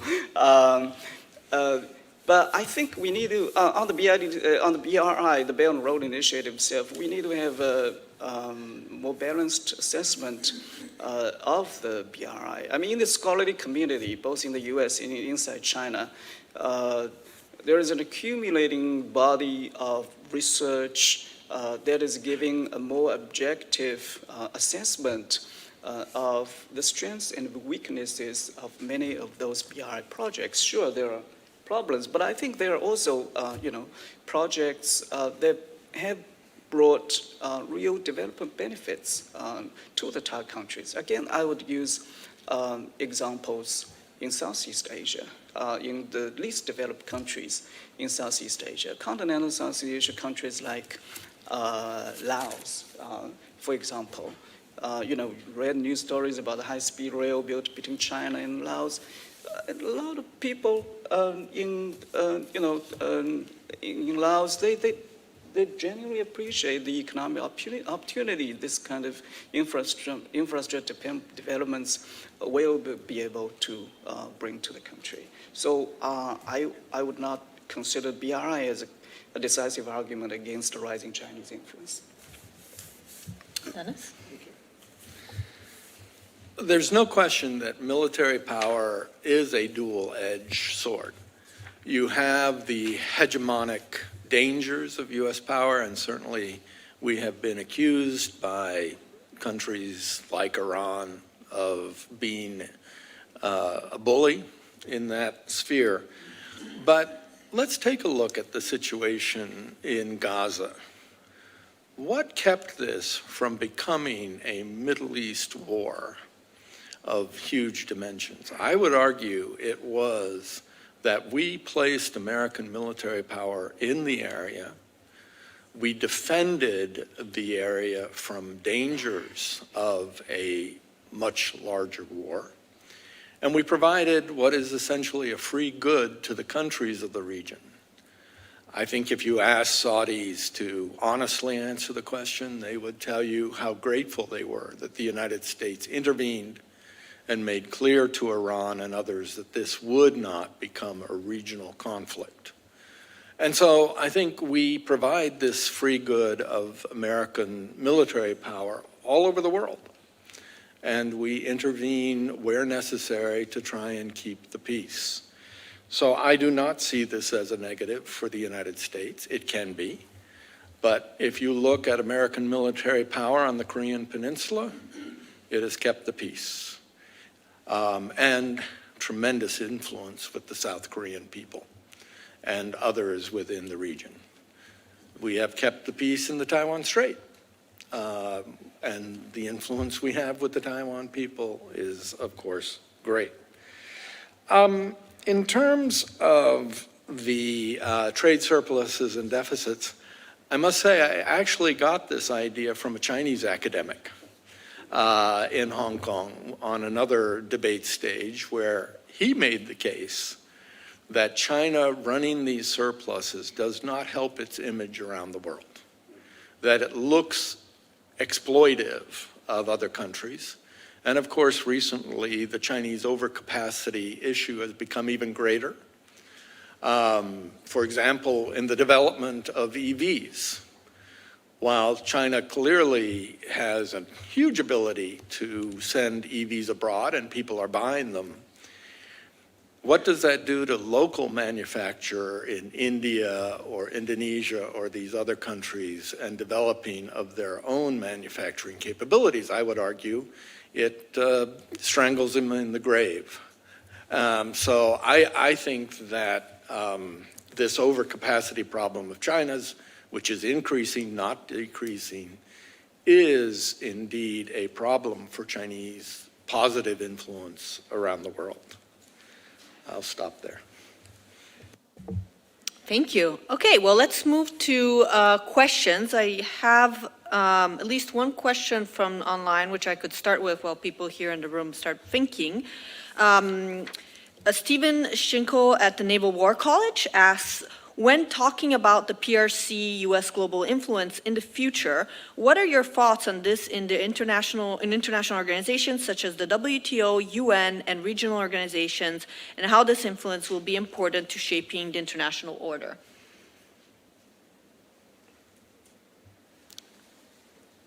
Either one of you, whoever wants to go first. Well, this can provide a good argument for the case 4.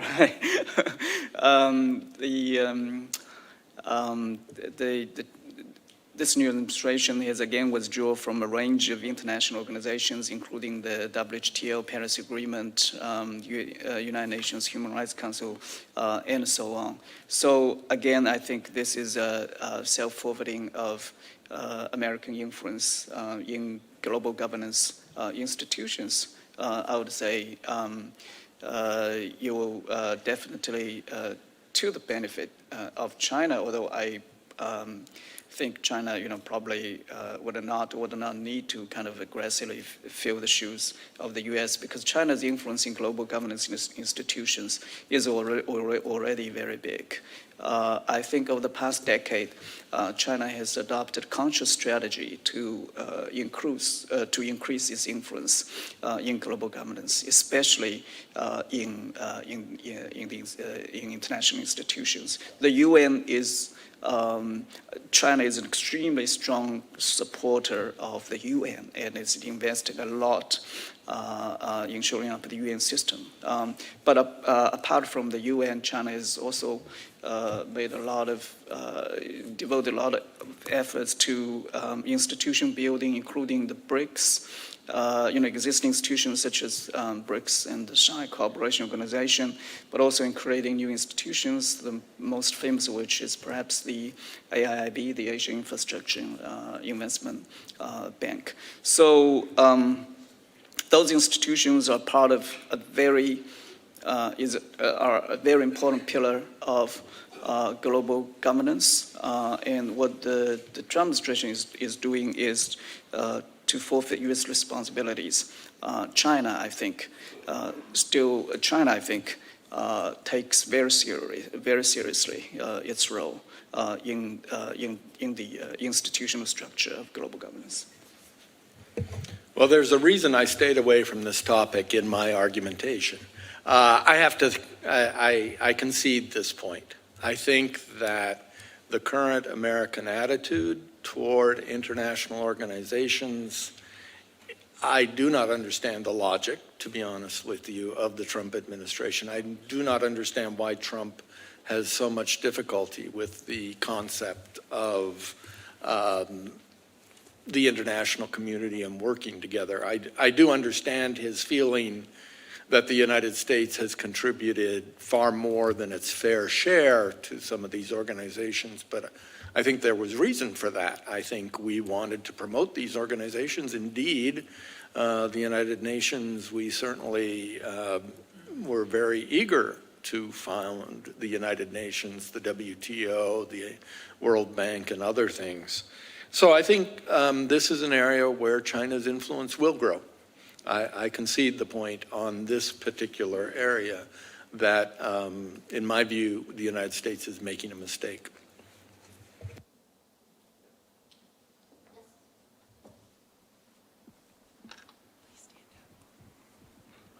Chris McRae, Norman McRae Foundation. Could I ask you a population question about the younger half of the world, which I haven't heard much about so far? It would seem to me that the younger half of the world considers extraordinary technology, but it's not necessarily being used in education or health or things which maybe matter most to them. So far, the UN goals seem to be collapsing over the last 30 years.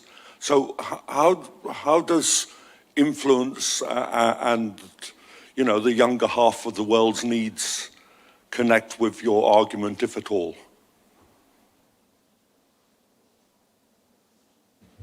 I think younger half of the world, do you mean sort of developing countries? Is that, no. Oh, okay, yeah, okay, younger people, how does this relate to, younger population? Sure.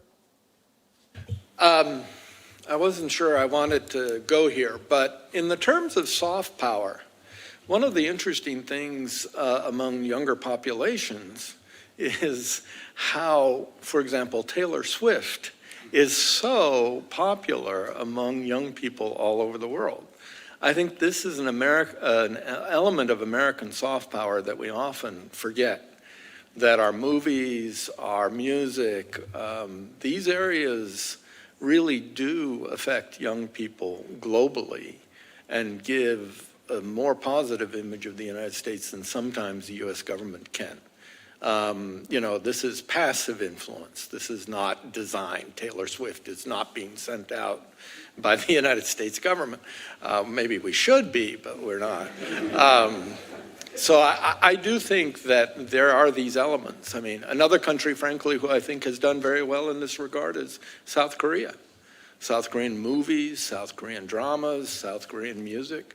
The soft power of South Korea today among young people is actually quite extraordinary.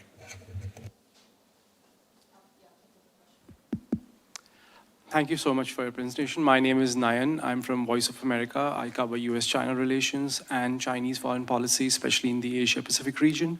I have a question each for the panelists. To Dr. Fang first, you briefly mentioned some mistakes that China should avoid if it wants to have more influence than the US.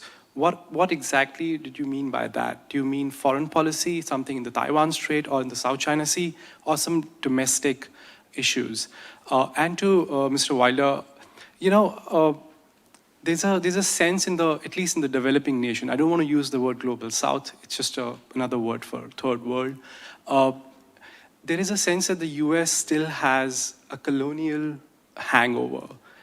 I give you an example. The Fiji Prime Minister was in DC last week. He's been here for a week now. And there was no meeting planned with either President Trump or Secretary of State Marco Rubio.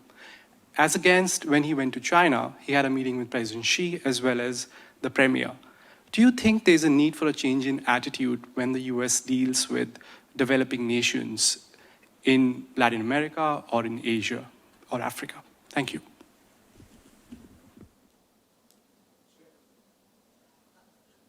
You want to answer that, or shall I ask another? Okay. Yeah, when I mentioned that China should avoid gratuitous mistakes, I primarily mean, the perception that is quite widespread, especially in the US and the West, that China's relationships with its Asian neighbors has been rocky from time to time over the past decade. But at the top level design, national policy, the principle is clear. China wants to improve relationships with its neighbors. So I think that is the direction that it should take. I think the problem probably lies in policy implementation. And we heard the discourse about war for diplomacy and so on. So I think what I primarily mean is to further improve its relations with its neighbors. And there are encouraging signs. I think since late last year, China has been consciously trying to improve relations with its neighbors, especially we have examples of improved relations with India. There was a border disengage agreement last October. And also with Japan, there was a leaders summit in November. And far south with Australia, I think the trade relationship has more or less returned to normal. Southeast Asia, I think the main issue here is the sovereignty and territorial disputes in the South China Sea, especially with the Philippines. So that is an issue to be managed. But otherwise, with other Southeast Asian countries, I think China's relationships with them are more or less stable. So I'm always in favor of influence in a good way. I am always in favor of more persuasion, more develop diplomatic skills to enhance relationships with the governments and people in those countries and regions. Thank you for your really good question on what you called colonial hangover. I've studied this question a lot, and I think it's less about colonial hangover than it is a problem with American exceptionalism.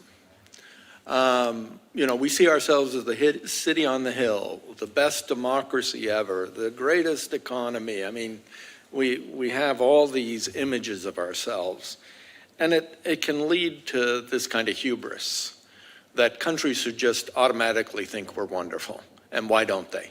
After all, we are, you know.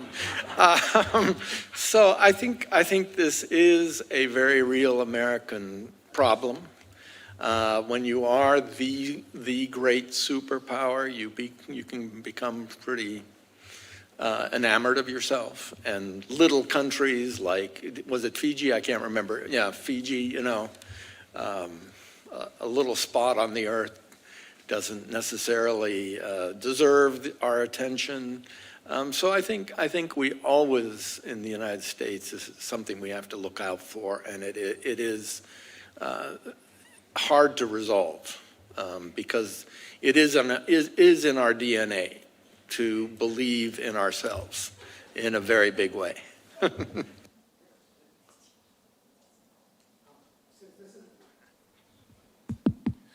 Since this is an academic institution, when we talk about power and influence, you have talked about the basis of power, military or economic, but there's also the domain of power. So I'd like to know your views about domain, both from the American and from the Chinese point of view, if you're comparing the two. What domain of power and influence are you talking about? I'm talking about influence, voting in the United Nations, joining in sanctions, military alliance, using Huawei versus a Western platform for telecom, using TikTok versus Twitter or X. These are all influence, areas of influence, domains of influence. Which one are you talking about when you say China would have a greater influence? Just as before I conclude, I would just like to point out one thing which supports something that Zhang Feng said about military power being very counterproductive. The most glaring example of that was Nixon's use of the carrier fleet against India during the Bangladesh war.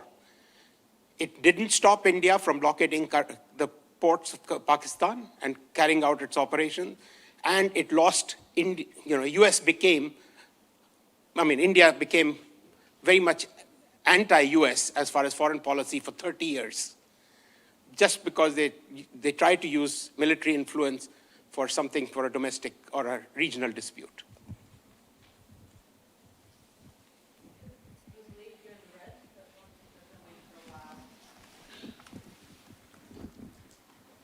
Hello, I'm Dr. LG from CIFAI, private sector.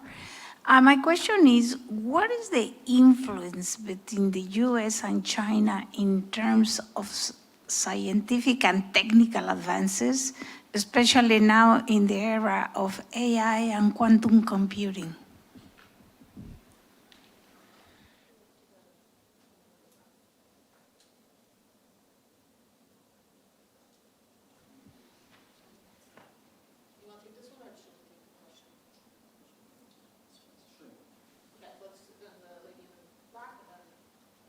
Hi, thanks you guys for coming here. My name is Claire. I'm a China analyst at Jane's.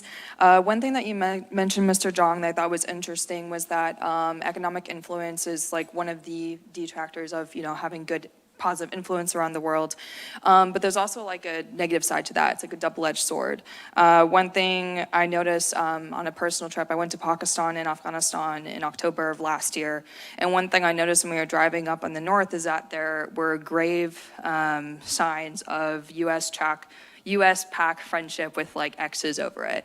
So there was some like local pushback against Chinese influence and friendship in Pakistan.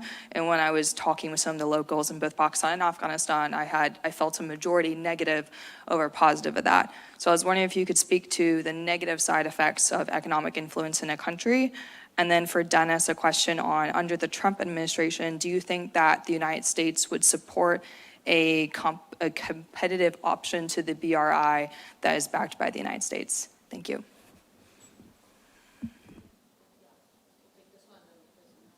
Hi, my name is Jie Gao. Currently, are a Asia Society alumni of Georgetown, and my question is also similar to the kind of influencing different domains. I want to ask both of the panelists about the different influencing across the regions. So, for example, Asia Society just launched a global public opinion on China interactive website, and it shows that China has a very kind of generally positive view in Africa. So I wonder, like, when you are asked, greater global influence, I mean, there must be some like different regional like responses too. So I wonder if you can list your, for example, top 3 regions that you think China will definitely have a greater global influence than US, or vice versa, like US will definitely have a greater influence. So thank you.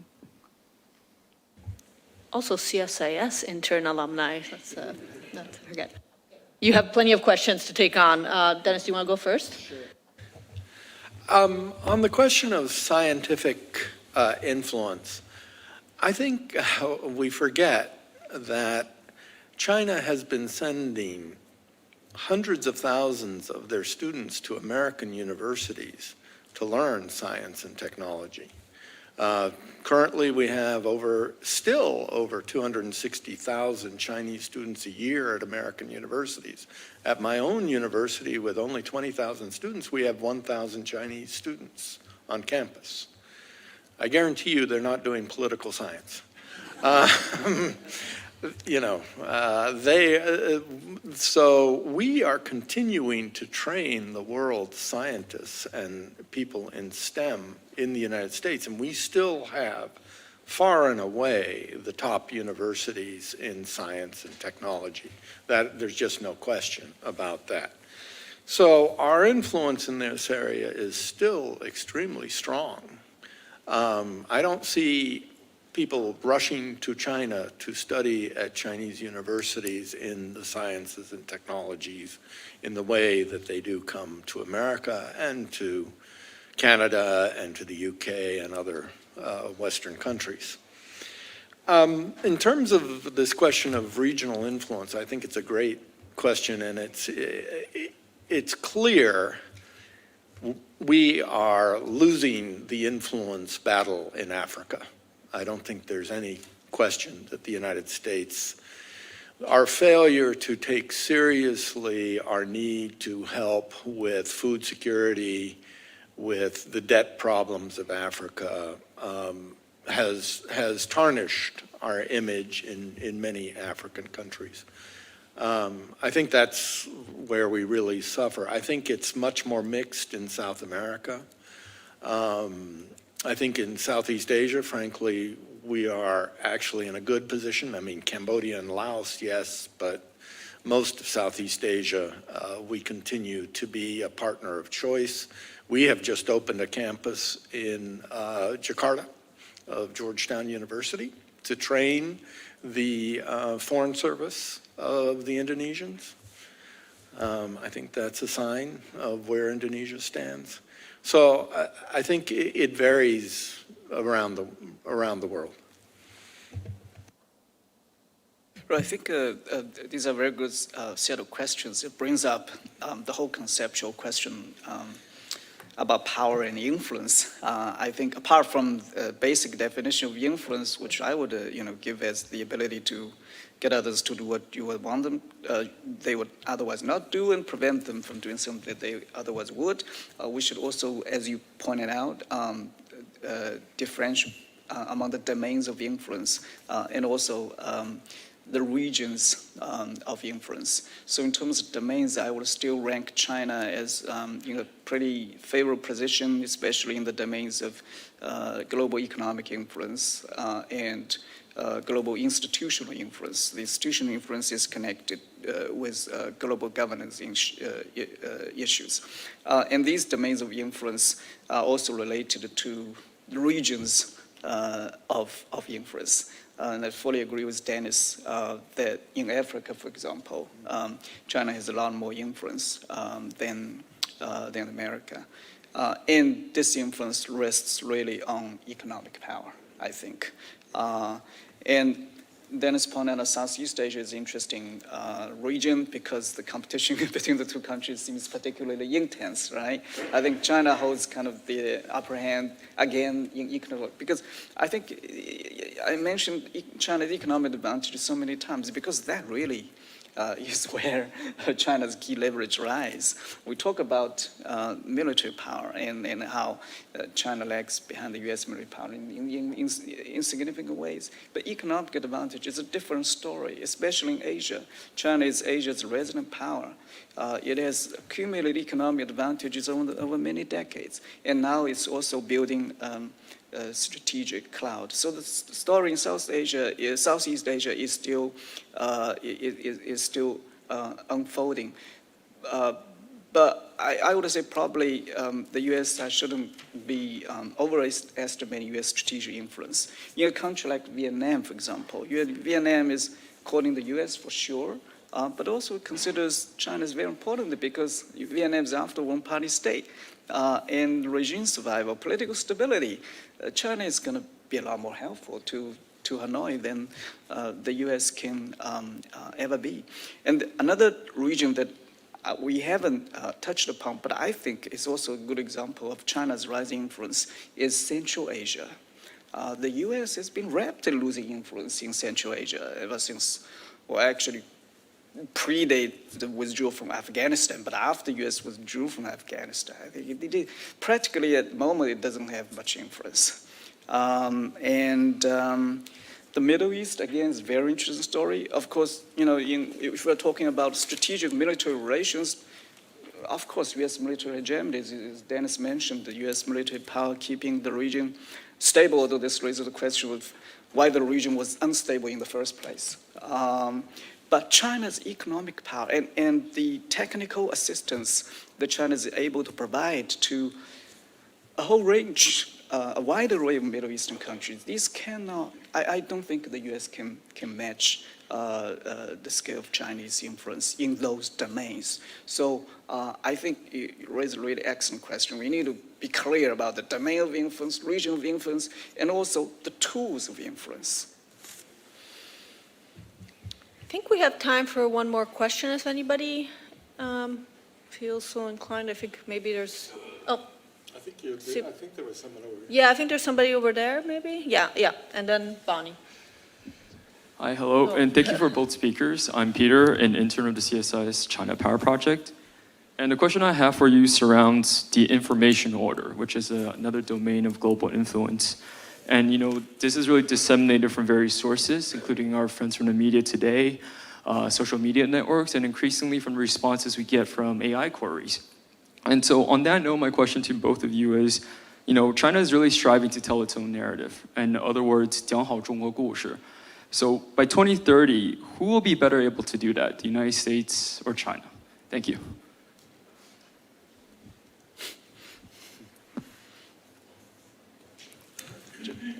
Well, I think in this area, there's a huge difference between the two countries and how we approach this. China's state media is very deliberate, and a huge amount of resources have gone into this. Anywhere I go in the world, I turn on a TV set and I can get CGTN. I can't get Fox everywhere in the world, I can tell you that. Chinese Xinhua bureaus are everywhere. And so I think China has done a really very credible job in information warfare here. The difficulty I have with it is there's a lot of disinformation that comes through from Xinhua and People's Daily, and so I think they are maliciously interfering in other countries through the use of these media outlets.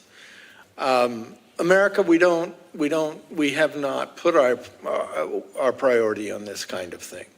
We have small operations like Radio Free Asia, like Radio Free Europe, Voice of America, Korea Service, and other services that are specifically designed to get information into areas of the world where free information does not flow.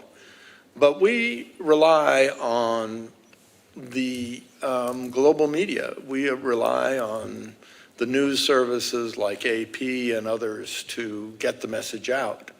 So I think it's very different. I do think China has, again, in places like the third world or global south, this is an advantage that they have, that they are able to put media so readily into people's hands. But I think you have to evaluate the quality of what is being sent out to the world, and I think China's way of propaganda is not a way I want the United States to pursue. Yeah, good question. I used to think that China's state-driven approach to increase its informational influence, let's use that term, has not been very effective for some of the reasons that Dennis has mentioned. But I think maybe that conclusion was a bit premature, because we do need a period of time in order to assess the effectiveness of the state-led efforts. And I would like to cite latest research from my colleague at Yale University, Professor Dan Mattingly, did a 70-country survey experiment measuring the influence of China's information campaigns by looking exactly at the TV programs like what Dennis mentioned. And they actually find that the Chinese approach has been pretty effective. So, this leads us to see things in a new way. But I think the other point remains. There's the U.S. Often relies on civil society organizations, the global media and news organizations to drive information campaign, where China is seriously deficient in this part of the effort. Civil society organizations, whether news media, NGOs, or other things, to increase the information influence. So I think here the jury is still out, but I think there's no question that China commands enormous resource to conduct state-led campaigns, to present an appealing narrative, especially to countries in the global south. And we should not underestimate the long-term effectiveness of those campaigns. Just a quick plug that at Big Data China, our CSIS initiative, we did cover this topic, and we wrote a feature which included a review of the paper that you mentioned, the Mattingly paper. So just people are interested. Bonnie, very quick, if you have a last question. Yeah, thank you. I actually have two questions based off of the initial remarks that Zhang Feng and Dennis provided. So Dennis, I was wondering if you wanted to weigh in on Zhang Feng's initial argument that the quality of domestic institutions and governance in China is what make China more influential than the United States by 2030. And then Zhang Feng, I wanted you to see if you wanted to respond to what Dennis mentioned in terms of, is China ready to step up? And linking that to the first debate in which Rick Waters talked about U.S. roles and the role of key U.S. allies and partners in Ukraine and in the Middle East. To what extent, if the United States is doing less, is China even willing to play a role and step up in some of the key roles that the United States plays in maintaining global order? Thank you.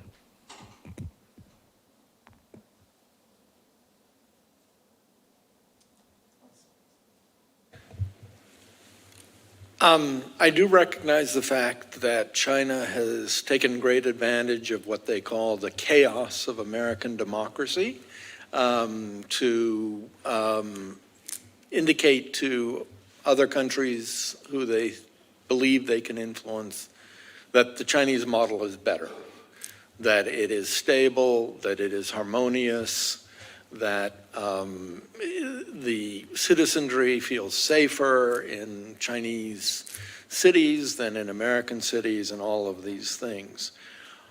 I'm not sure, though, that that resonates as much as China may think it resonates around the world. I think there is a great deal of respect for a system like the American system where you can change governments every 4 years. You can debate the issues very openly in your society. You can debate the evils of your society quite clearly. And so I think that this argument that somehow because China through authoritarian means looks more stable, I would ask whether really around the world people would prefer to live there than in a free society. Yeah, thanks, Bonnie, for the question. First of all, I think there's a question of, exactly what kind of gap that the U.S. has left for China to fill in. Looking at the Middle East, for example, President Trump clearly has his own ideas, very clear. Although very unconventional, but clearly he thinks he can solve the problem. He doesn't want China to solve those hot security issues in the Middle East. And I don't think China would have the appetite to wade into the security issues. Although, as I mentioned, on the economic side, China has invested a lot in the Middle Eastern countries. On the other issues, Ukraine, again, the Trump administration, as I read the news, is devising a plan for ceasefire at least to end the Ukraine war, and China doesn't appear to be a central part of it. So I actually question what kind of gap actually there is, what kind of space there is for China really to play a very, very important role. If we look at North Korea, that's next door to China, so presumably China can play a very big role here. But if you look back at what happened during the first Trump administration, I think initially President Trump really wanted China to help deal with North Korea. But in the end, he relied a lot more on South Korea, and he had 3 personal summit meetings with North Korean leader. So I actually am not sure that there's a very large space even from on the part of the intention of President Trump or his team for China really to step in decisively to kind of help solve those problems. On global strategic issues, I would actually circle back to Dennis's point, especially involving a strong military component. The solution really lies in America. Okay, any final remarks before we turn back to voting? A couple of minutes each. Anything that might sway the public towards your... I just remind you of how you voted the first time. You don't want to be a waffler here, okay? No, I think that this has been very useful in illuminating, because there are areas where China's influence is growing in the world, and I think I would concede that point. But wisely, the designers of the proposition have said that by 2030, China will have greater global influence than the United States. So I would just remind you of that before you vote. Well, I hope you would, could have reframed the question instead of 2030, maybe 2049. That'll create an easier job for me. Any other remarks, closing remarks for you? No. Okay. I guess back to Truly for voting.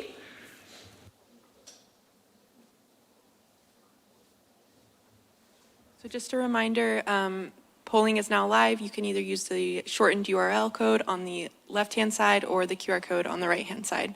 If you have any questions, just feel free to raise your hand and I can come around.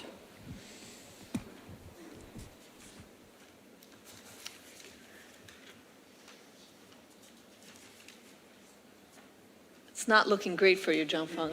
I'll be honest. It's about the same. Yeah, it's the same voting. Yeah. What were our numbers last time? Is that it? Everybody voted? I see some more people with their phones up, so.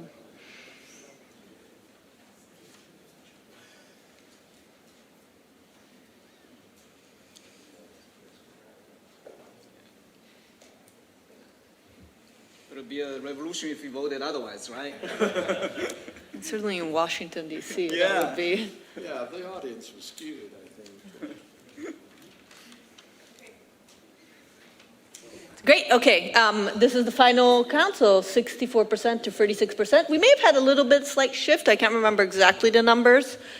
So you were certainly convincing, Zhangfeng, but I think Dennis's arguments have won the day. Thank you all very much. I think we're taking a break for lunch, but we'll be back soon with more debates. Thank you.